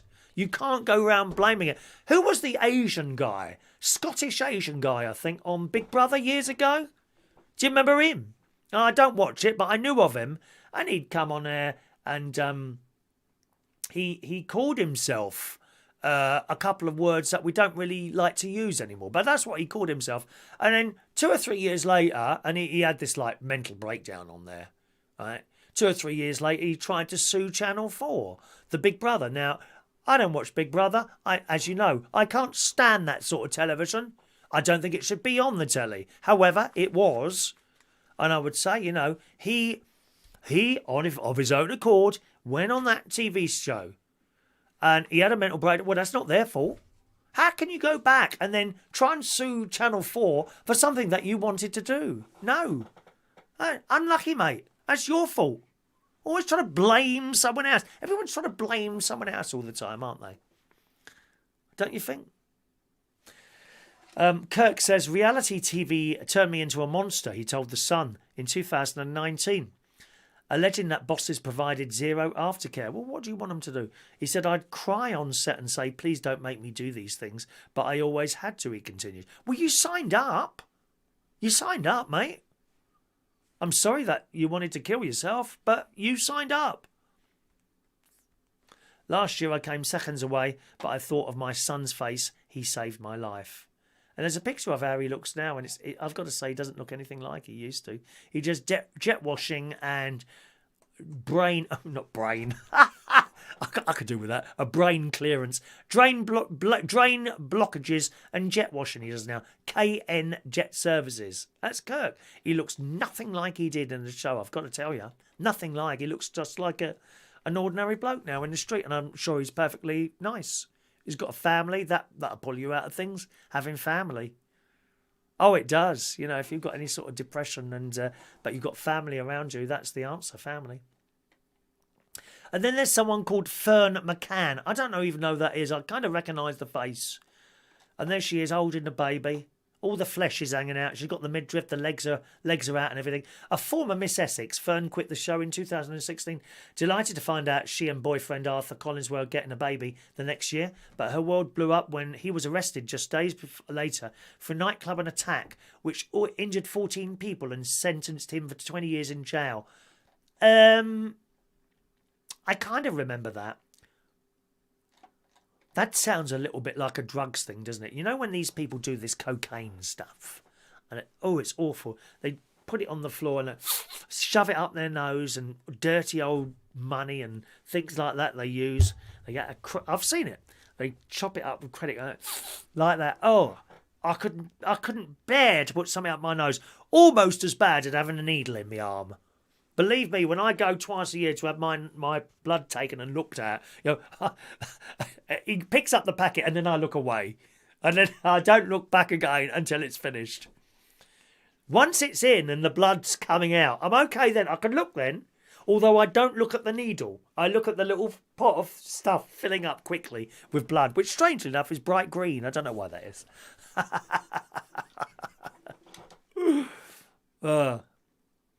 But people who are injecting or shoving stuff up their nose. And you see, the thing is with that cocaine, it gives them mood swings. It's obvious. Because I've been a DJ for so many years, and I've seen what goes on in nightclubs and pubs. It came out of it came out of the nightclubs and started infecting pubs, all this bloody cocaine stuff. Dreadful. Dreadful. And it gives them mood swings. They start shouting and screaming at people. 1 minute they're happy and then they start shouting and screaming. It's really obvious to me who's doing stuff like that.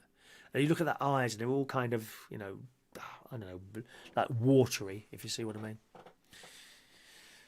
Either that or they're crying because they've missed one of my episodes of United Kingdom Talk. That puts people into deep depression if you miss one of these shows. Ask Peter Wright. He wasn't able to join the show at all last week and he's been in deep depression ever since, haven't you, Peter? Good job he's here today. Otherwise, there was a likelihood that he was going to try and take his own life. Isn't that right, Peter? And then there's another girl here, Megan McKenna. I've never seen her face before. You know, 2 inches of makeup. There she is for the picture. The top is down here. Oh, what happened to her? I don't know. I'm not even going to read her because I don't recognise. Amy Childs. I recognise that one. Amy Childs. She was with the early. What happened to her then? She had her first boob job. 18 years old. She had a boob job. And quickly became hooked on cosmetic procedures like I'm hooked on cheese and onion crisps, darling. I haven't had a bag this week. It was only then her mum had told her she looked like a freak that the mother of two realised she needed help. You see, but the trouble is, once you've had this surgery, right, you decide, oh, actually, no, I don't like the look of that. Too late. It's too late. You can't go back to how you looked before. Okay, they might try. But I don't think you can go back. Say, if I was to have a facial, yeah, perhaps I could have a little bit of work done like that. I know, eh? Oh, no, I'd have a permanent smile because I don't like to look at miserable people. I really don't. You know, the sort of checkout girls at Sainsbury's. I don't like to look at their faces. Hello, how are you? Where's your girlfriend? Mind your own business, you old bag. I don't like that. And my face all pulled back. Now look how young I look now. But I do look now a little bit odd, don't I? Yeah? So if I didn't like that and I wanted to go back to this gorgeousness that you see sitting here in front of you on the show today, I might not be able to do that. Unlikely you would look exactly like this again. It's too late. Too late. And I do wonder, oh, well, I'm sure there are people. I mean, dare I mention Jackie Stallone? Sylvester Stallone's mother. Is she still alive? I remember seeing her on Big Brother. And the work she'd had done to her face. It just looked awful. She looked like something from another planet. But at the time, they think that looks good. They think it looks good. And no one tells them, do they? What have you done to your lips? What have you done to your cheeks? Dreadful. Grow old gracefully. Come on. Listen. What do you think if your mum had all this stuff done and she suddenly appeared like that? Amy says, I regret it because I got addicted and I thought it looked well. There you go, you see. I looked in the mirror and it was only when my mum and dad said to me, you look like a freak, Amy, that it clicked and I cried. Very sad. Too late. All that money and you end up not looking like you want to look. She wanted to have her boobs done when she was 12 or 13. I mean, how does a child get into that? It's not fair on the children, is it? How does a child suddenly decide that it wants its boobs made bigger? 12 years old. Why didn't anyone correct her? Amy explained that she wanted to have her boobs done when she was 12 or 13. Sad. She got teased at school, and school kids as well. I had people saying to me, oh, you've got small boobs. Look, I look back now and it's really sad. That is sad. But we all get that. I used to be called Bucktooth at school. I did have teeth like Bucktooth and Bender, they called me at school.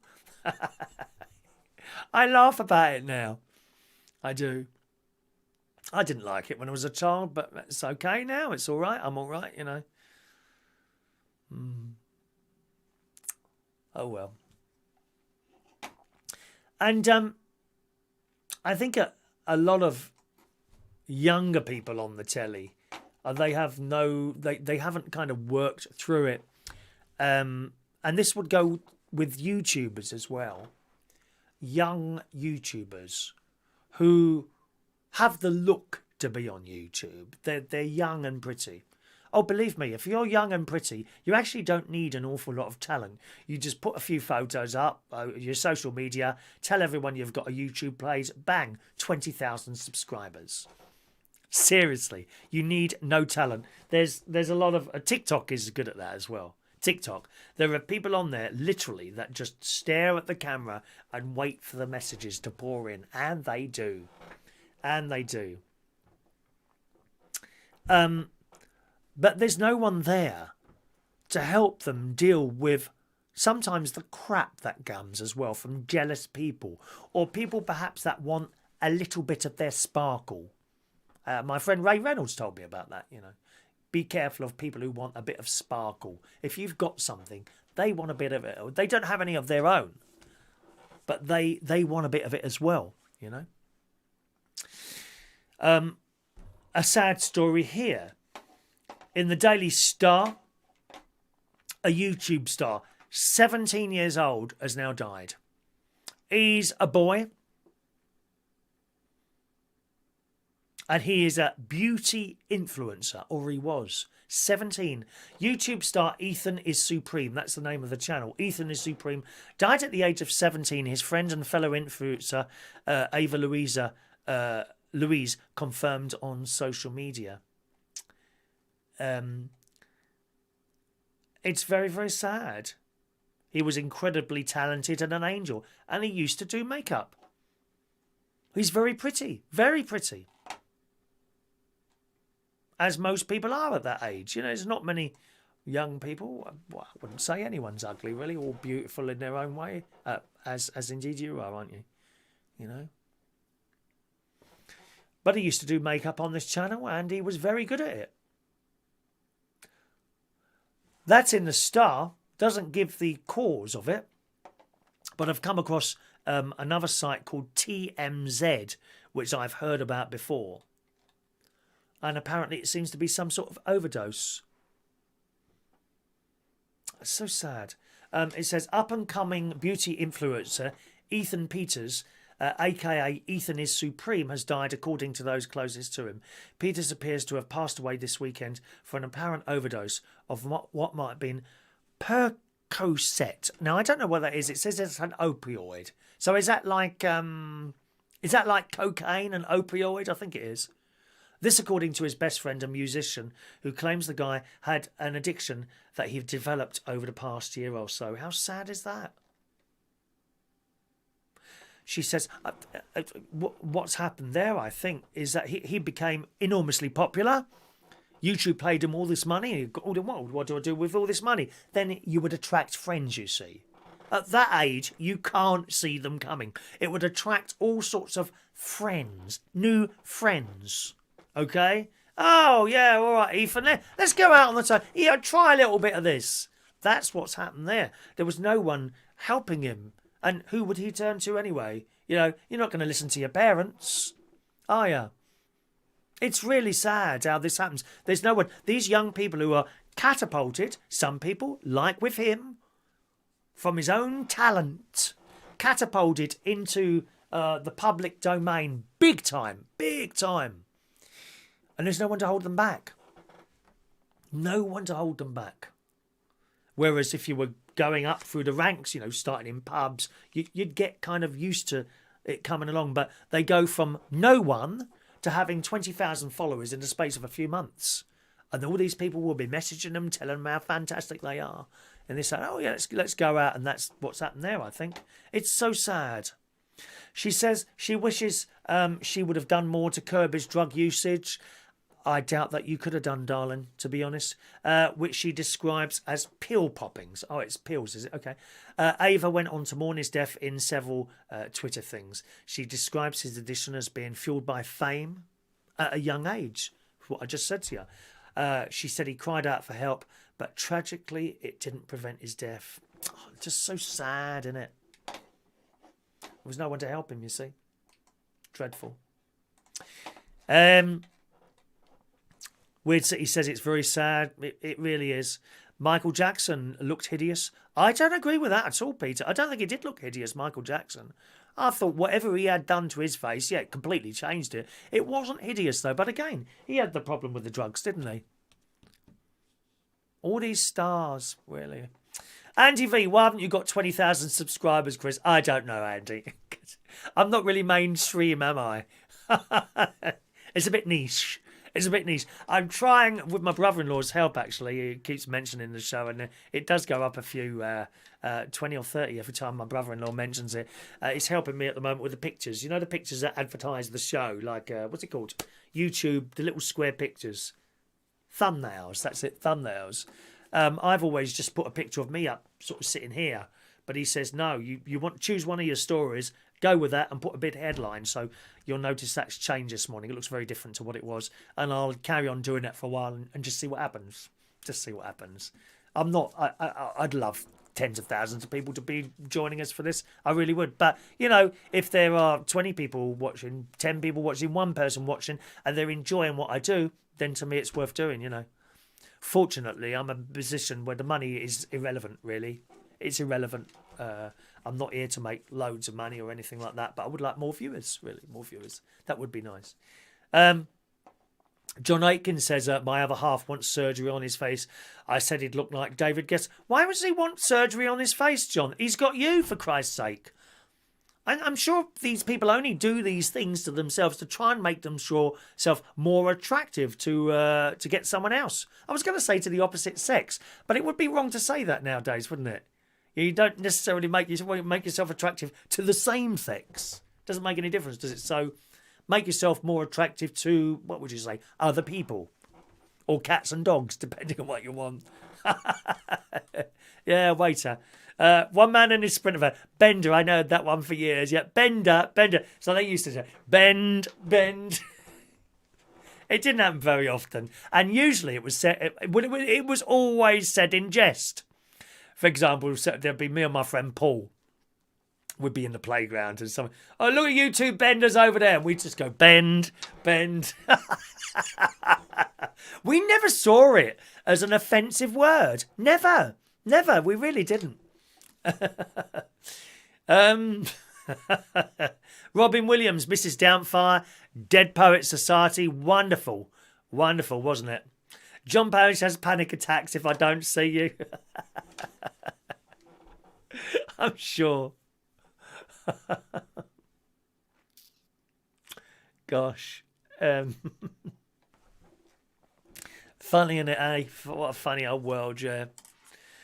Peter Paliwoda, school year. Paliwoda, Pallywoogadoodle all day. I turned to sport, ran in the Welsh Games. Did they take the mick out of your name, did they, Peter? Yeah, but it didn't affect us, did it, really? Didn't really affect us. Sherry, a good thumbnail is really effective in getting viewers. I now use Canva to edit my thumbnails. Me too. Me too. Me too. Yeah, that's the one I'm using. So we'll see if that makes any difference at all. Okay. But, yeah, my brother-in-law's helping me with these things at the moment. Weird City, you need a cat, a UK TV cat. Then you would have millions of subscribers. Well, there's a cat that comes in here now. A ginger cat. I'm not quite sure. I think he lives in one of the houses over there. He's there every morning waiting to be petted. Seriously. And it's strong petting, really. Him towards me. He pushes himself right up against the legs. In and out my legs he goes like that in an 8. And I put my hand down and he really rubs himself against you. He's beautiful, this ginger cat. He's got as far as in the kitchen now. He got into the house the other day, but I have to be a bit careful with that because of an asthma problem that I had for a while there. Okay. Parknest, they knew you were gay before you knew yourself. You're absolutely right, Parknest. That is the case. That is absolutely the case. I think you do know, but you try and crush it. You try and crush it. Well, you did in those days. I don't think it's different now. And besides, these kids there, I've gone past, there's a school, a secondary school, just up the road there. And when I've chosen the wrong time to be cycling past it, because you don't want to be cycling past it when the blooming kids are coming out. Oh, they're a nightmare. Because you've got the pavement and the cycle track. Where do they walk? On the pavement? No. And you bing, bing, bing, and they just look at you and just scream abuse at you as you go past, dropping their litter on the floor as they are. But I've cycled past there before, just before they're coming out, and seen boys holding hands, walking through the playground. I don't know how old they are, 13, 14. No one bats an eyelid, which is wonderful. That's just how it is. Get the cat on the thumbnails. That might be a good idea, actually. Get the cat on the thumbnails. Editing software. GIMP. What's that? GIMP. That's how you make your thumbnails. I use Canva. Good morning, Mark Bowles. Hello, Mark. You're right, darling. There's my man. There he is. Still shacked up with that girlfriend of his. Oh, dear, I wait and I wait and I wait, dear. Now, I want you to be very careful with flies. No, don't worry about eating them. That's okay, apparently, except the old lady who swallowed one. I know an old lady who swallowed a fly. I don't know why. She swallowed a fly. Perhaps she'll die. I know an old lady who swallowed a spider. She swallowed a spider to catch the fly. I don't know why. She swallowed a fly. Perhaps she'll die. And it goes on, all these different animals. And then it goes, I know an old lady who swallowed a horse. She's dead. I love it. In the Daily Star this morning, an elderly man was tucking into his dinner when he spotted a fly and decided to take action, only to accidentally cause an explosion at his village property in Dordogne. Where's Dordogne? That's a funny name. Is that front? Dordogne. The Dordogne. Yeah, I've heard of that. Dordogne.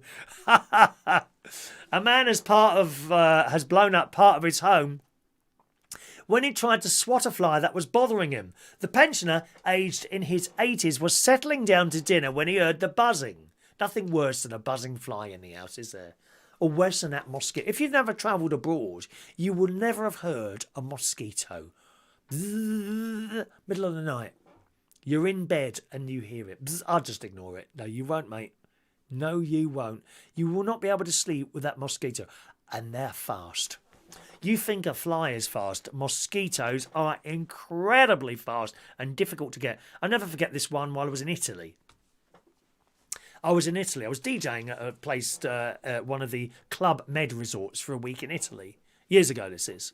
Well, they gave me a room, and I'm in that room. I could hear this. I've just gone to bed. I don't know what time it was. About 3 o'clock in the morning. Or you used to stay up late then. 3, 4, 5, you know. Stayed up till 3, 4, 5, and 6 o'clock when you chucked him out of the room, you know. Whoever it was, I don't know. Happy days. And this fly, couldn't sleep. The trouble I had throwing pillars at this blooming thing and everything. It sees the pillow coming and it flies to another wall, doesn't it?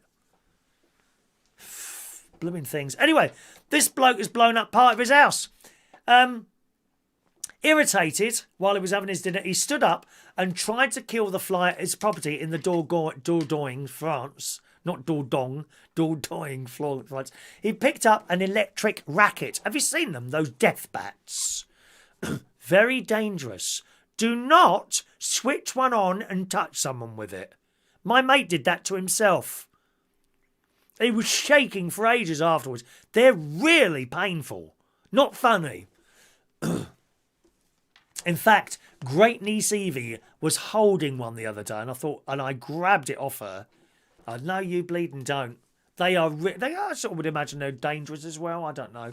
But you get an electric, and it's only a tiny battery. How does it get such an electric shock off, like, I don't know what it is, a 1-volt battery or something like that? But you do. Believe me, it's a nasty shock you get off one of those. And they're very good for killing evil insects like flies and wasps. Please don't hurt the bees. This bloke, irritated, he picked up an electric racket specially designed to kill bugs and began swiping at the fly.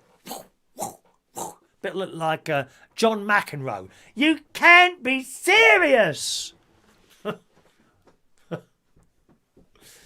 We did have a tennis story here, which seems to have disappeared from my screen. Oh, there it is. I've got that. We'll do that as well.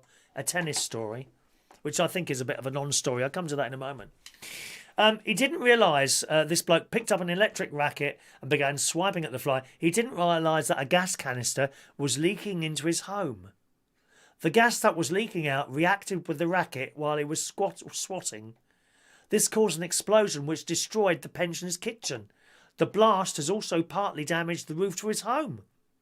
Local reports state that the man, who is as yet unnamed, had a lucky escape. He's alive and emerged from this disaster with just a burn to his hand. So be very careful with that. Gosh. We don't like flies, do we? We don't. Do you remember those old fly things, right? It was...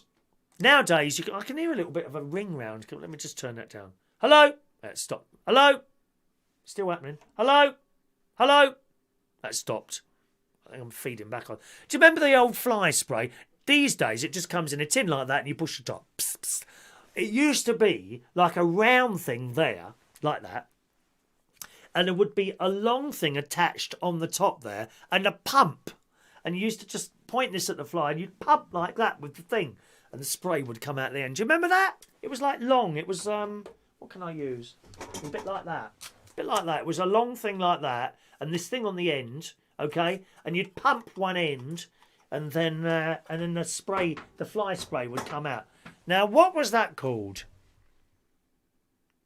It was a brand name. Anyone remember what that was called? John says no flies on the broken ding dong. Really? Andy says, hang some copper coins in a bag of water above your door and you won't get any more flies in your caravan. Well, I'm at home at the moment, Andy. But yes, I've heard that before. Copper coins. Copper coins. Like a weed killer spray. Yeah, exactly like that, John, actually.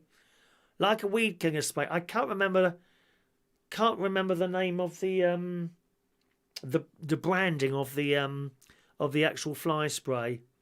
Someone might remember. Flit. That sounds flit gun. Let's have a look.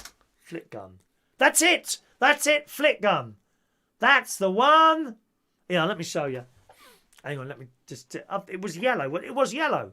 Oh, no, there's yellow ones there and there's red ones as well. The red is the shape, I remember. Hang on a minute, just a minute. Here, this is it, the flick gun. Oh, come on, take the picture. There you go. Flick gun. Here, look. Flick gun. That was it. That was it, weren't it? Do you remember that? I used to pump the end. You see the handle at the other end there? You're just about to see that handle, yeah? See that handle there? Pump the end there, and that would be like that's attached. That is actually attached to it. You know, so it's like you haven't got to hold one bit and the other bit as well. That is actually attached to the, like, welded together or whatever. I used to just spray these at the fly. Very successful, actually. Very successful, those. Oh, the flip pump. Christ, I remember those. Now, talking tennis. Story in some of the papers again, and videos if you want to watch them. A lot of the papers have got...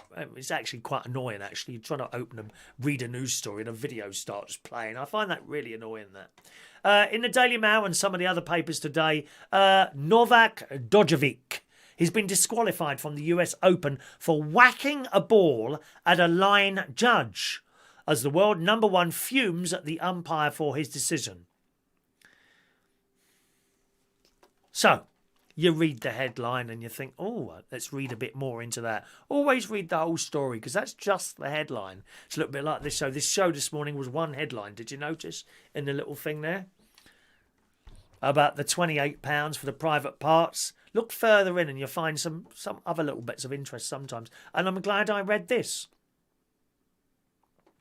Novac Djokovic flirted with disaster once too often on Sunday night when he was sensationally defaulted from the US Open. The world #1 was kicked out of Flushing Meadows as... is there a lot of toilets there or something? Flushing Meadows. Is it a lot of toilets? In a flash of temper that has become too common as he angrily swiped a ball away that struck a female judge, Laura Cloak, in the throat. After initially pleading that the woman was not seriously hurt, he eventually walked off and later apologised for causing so much stress. Now, I've got to say, although it does annoy me, these videos that keep coming up all the time, I watched the video. He did not throw that ball hard. It wasn't a bang. It was more like a, there you go. And it just... I don't think he threw it at her at all. Watching the video, he looks like he threw it in that direction, admittedly, but not specifically to get her in the throat. Really. And then, of course, she falls down. I don't believe a word of it. I do not believe a word of it at all. So, interesting. I don't know if you've seen the video, whether you thought that was done purposely to hit her. I honestly don't think it was. That's just the headline on there. There you go. Weird City says Daily Mail Online are terrible for non-stories. They really are. Jason Hughes says, I thought it was a good shot, to be fair.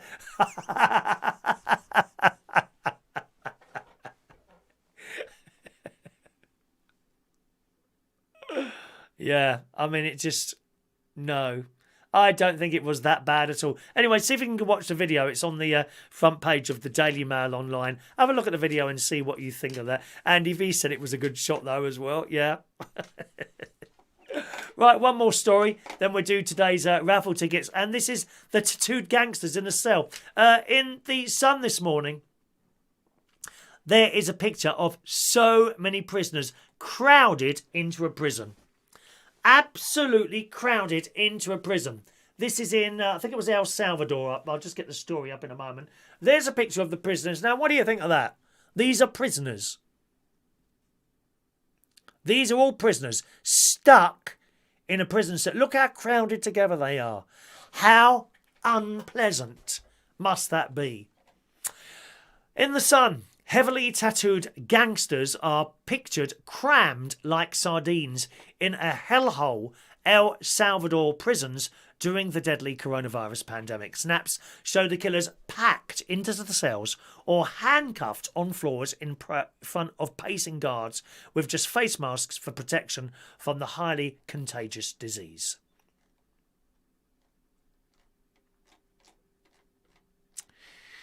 Members of these particular gangs were photographed inside cells while waiting to be searched at maximum security jails on September the 4th. The hyper-violent gangs are infamous for their well-publicised reign of terror in Southern California, carrying out a series of brutal murders. The latest round of pictures, several months after annoyed president promised to make gangsters responsible for ordering dozens of killings regret their bloodshed, and he circulated pictures of tattoos. Nearly naked gang members marched into prison yards and made to sit so closely that they were touching. I mean, that just looks hell, to be sitting there with all those people banged up close. Look how close they are. I mean, how long do they have to sit like that? Gangsters will have to adapt, learn to live packed together, get along with their enemies, says experts. Look how close they are. Look, how unpleasant would that be? In fact, although I must admit, I wouldn't mind being in the middle of that lot, to be honest. I wouldn't mind being in the middle of that lot. But I don't have a problem with that, do you? Do you? I mean, there's hundreds of them, packed up closely together like that. Well, perhaps that will stop them coming out and killing people then, won't it? Oh, no, not over here. Let's give them a PlayStation, a nice little colour flat screen television, subscription to Sky Television, free view as well. Would you like a little hi-fi player to put in the corner of your little prison cell there? Oh, yes, that's it. I think Priti Patel needs to put a stop to that. We like Priti. She's harsh. Good, that's what we need. Stop them coming out and doing the same thing. You make it too comfortable in these places. It needs to be made. Bread and water. I reckon if you give these prisoners, someone who's committed a terrible murder or something like that, you know, they got 30 years to stay in prison, give them bread and water for 2 years, they won't do anything again. They won't do anything again after that. That's if they survive a diet of bread and water, which I presume is not very good for anyone at all. Peter Palawoda, Russia sent prisoners to Siberia. End of. Yeah. Yeah. Andy, talk about the first thing that pops up. Well, that would happen to me if I was sitting in that lot. Some of them do look quite tasty, don't they? It makes Strange Ways looks like the Hilton, says Parknest. Yeah. Yeah. Yeah. All right. Okie doke, gang. Let's do today's raffle tickets. We got another raffle next Monday, boys and girls. Monday morning, we always do a raffle for one of our fridge magnets. I can't remember who it was who won today. Still have an email. She's probably sent an email already. Let me just double check that. Tracy Davidson won the fridge magnet this morning, which will be rushing out to her very, very shortly. All right, Tracy. There you go. But she could, of course, win one next week as well. Or maybe it will be you.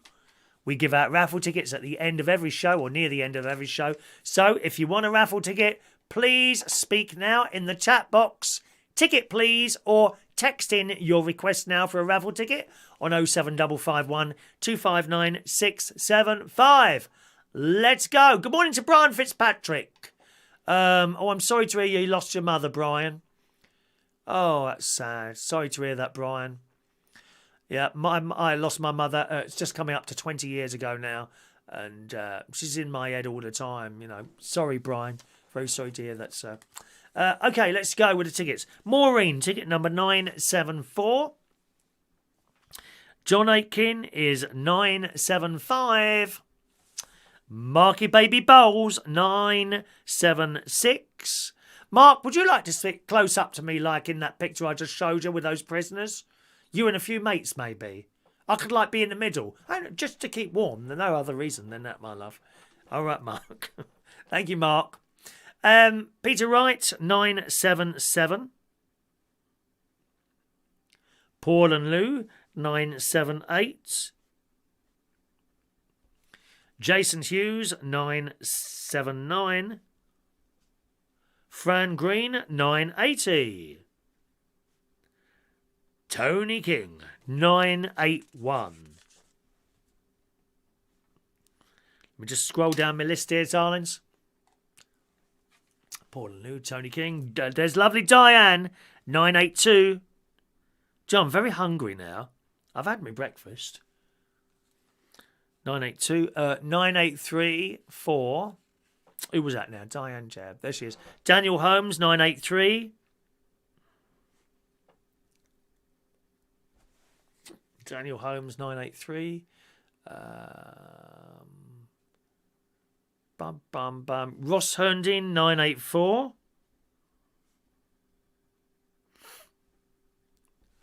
Denise Andrews, 985. Yeah, Brian. Something that you'll never forget that. But you're probably having a bit of a difficult time after losing your mum. It's something that never goes away. You will learn to live with it. You may not think that at the moment. You have to learn to live with it. And that's just how it is. Sorry to hear that, Brian.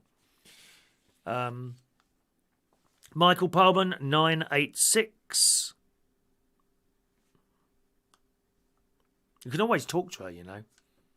I do. Every night. During the daytime, I walk around the house chatting away to my mum. I'm absolutely serious. Keep talking to her, right? Do it.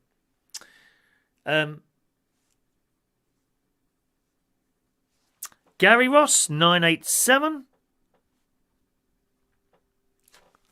Okay. Anyone else want to raffle tickets? Looks like we got to the end of the list there. That wasn't a very long list. Oh, it was. Hang on a minute. 10. Oh, no, it wasn't very many. Anyone else want a raffle ticket? Please speak now, boys and girls. I did Gary's, didn't I? 987 for Gary Ross. Anyone else who I've missed out there? Or if you want a raffle ticket and you haven't been given one yet, please speak now. While you're doing that, I'm just going to do today's birthdays, boys and girls. Happy birthday on this Monday, the 7th of September 2020, to Benjamin Hirsch. Happy birthday to you, Ben. Sue Tomlinson. Good morning, Sue. Happy birthday to Sue. Evie Blue Ivy, one of our Manilow ladies. Looks like we made it. Yeah, happy birthday, Evie. Linda Fessia Weinstein. Again, one of our Manilow ladies, aren't you, Linda? Happy birthday to you, my darling. Billy Whittington. Good morning, Billy. Happy birthday. Louis Ramos. Happy birthday for you. Still looking butch in your white vest there. Happy birthday. Rupert Ellick today is 41. He's in Brighton. And Matula Hartson birthday as well today. Happy birthday to each and every one of you on this Monday morning.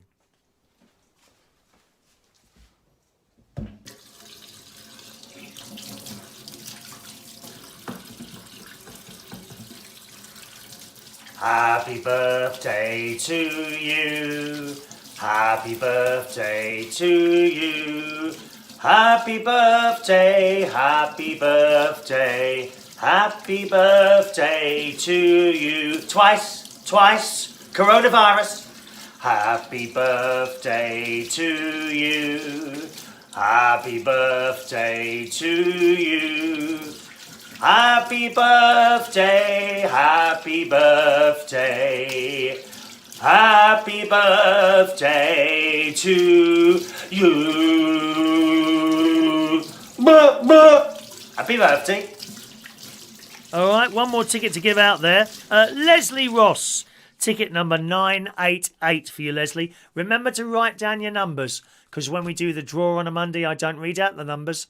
I don't read out the names, only the numbers. Write down your numbers. Leslie Ross, you are number 988. There was another birthday coming in there. Andy V, it's his son's birthday today. He's 22. You haven't put his name there, Andy. What's his name? I know what his name is. He's down Tidworth Army Camp. Where's that then? Tidworth. I don't know where where's Tidworth? I don't know where that is. Tidworth.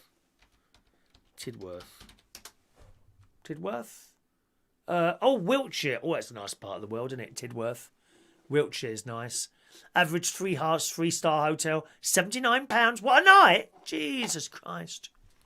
Happy birthday to your son's birthday. Okay, gang. Well, each morning we do have a little game of bingo. The prize is nothing special. It's just another raffle ticket. Okay? So whoever wins the bingo today will get ticket number 989. This is a little daily game we do.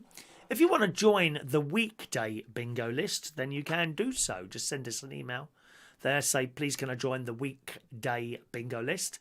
There's also bingo on Sunday night. It's a whole night of bingo, about an hour and a half. So starting at 8 o'clock and finishing around about 9:30. It's Ryan, is it? Happy birthday to Ryan today, Andy. Happy birthday to Ryan. Just tell him some old puff wishes him a happy birthday today from Andy and the family there, all right? Happy birthday to Ryan. Yeah, where was I now? Oh, yes, so the main bingo games are on Sunday, where we do, again, give away raffle tickets as the prizes, but also little prizes as well, just a little bit of fun. That's every Sunday night. They're two completely separate lists, and you can join either one or both of them.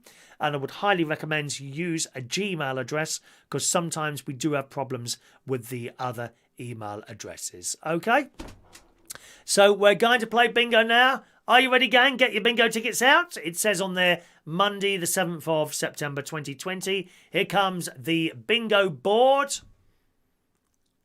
Make sure you've got the same time as I am. It's now 2 minutes past 11. Make sure that's the time where you are, or if you're in another country, translate the time into your own time zones, okay? It's just coming up to 3 minutes past 11 now. It's now 3 minutes past 11. You need to be on the same time as me. Because when someone wins, I will stop the game and I will wait 1.5 minutes for you to claim. If you don't claim for whatever reason at all within that minute and a half, once we've moved on to the next number, that's it. Don't care whose fault it is. If there's something wrong with the system, not interested. That's how it has to be, because there's all sorts of excuses that people could use and what have you. So 1.5 minutes to claim your bingo ticket. Shout bingo in the chat box as soon as you've crossed off all the numbers on your bingo ticket, or text it on the phone there. Bingo. Simple as that. All right? Are you ready? Eyes down then. Here comes your first number this morning. All the ones, legs 11.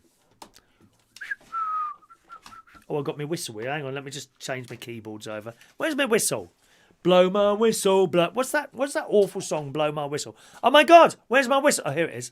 All the ones, legs 11. 5 and 9, the Brighton line. Woo, woo. 6 and 2, 62. All on its own, number 1. 5 and 2, 52. 1 and 4, 14. 6 and 1, 61. 4 and 5, 45. 6 and 4, 64. 5 and 8, 58.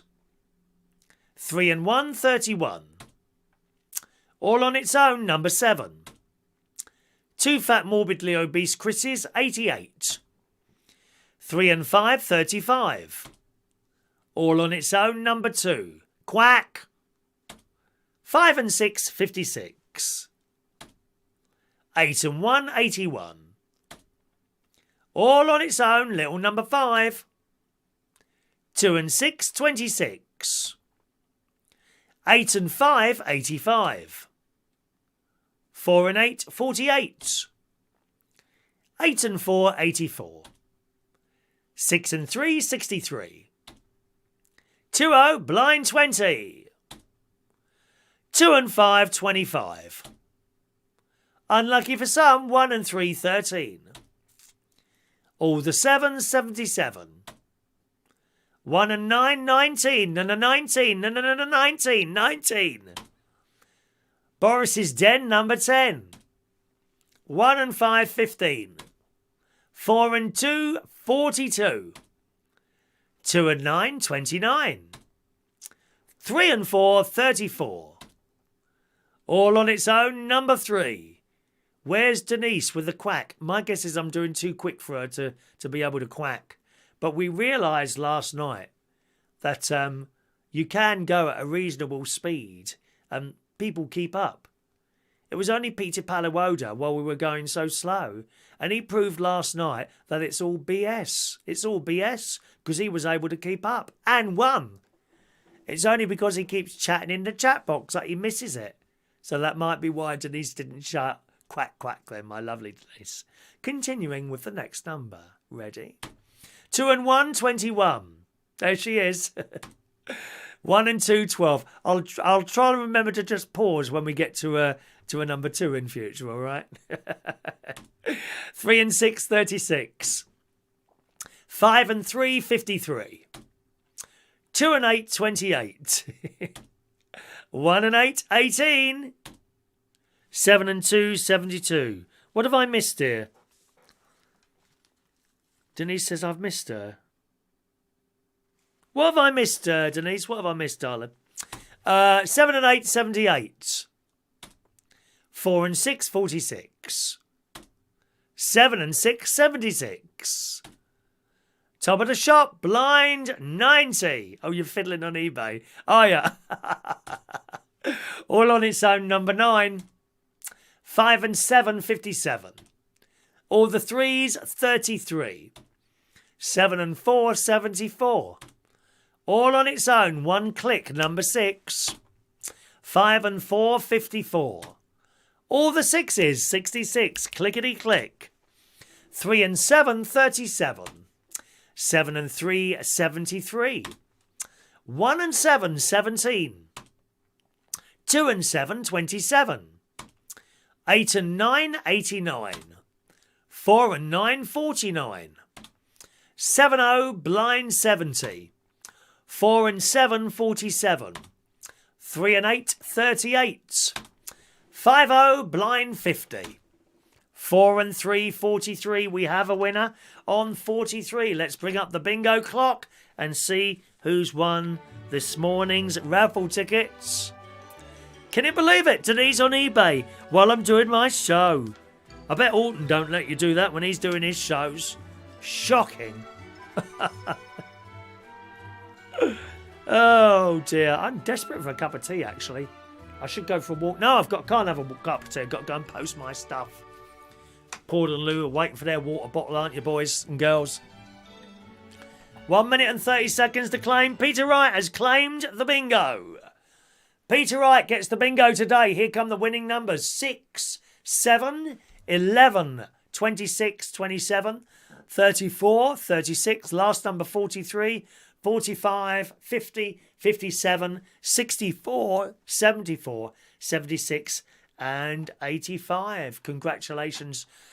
Excuse me, I've got hiccups now. To Peter Wright this morning for winning that.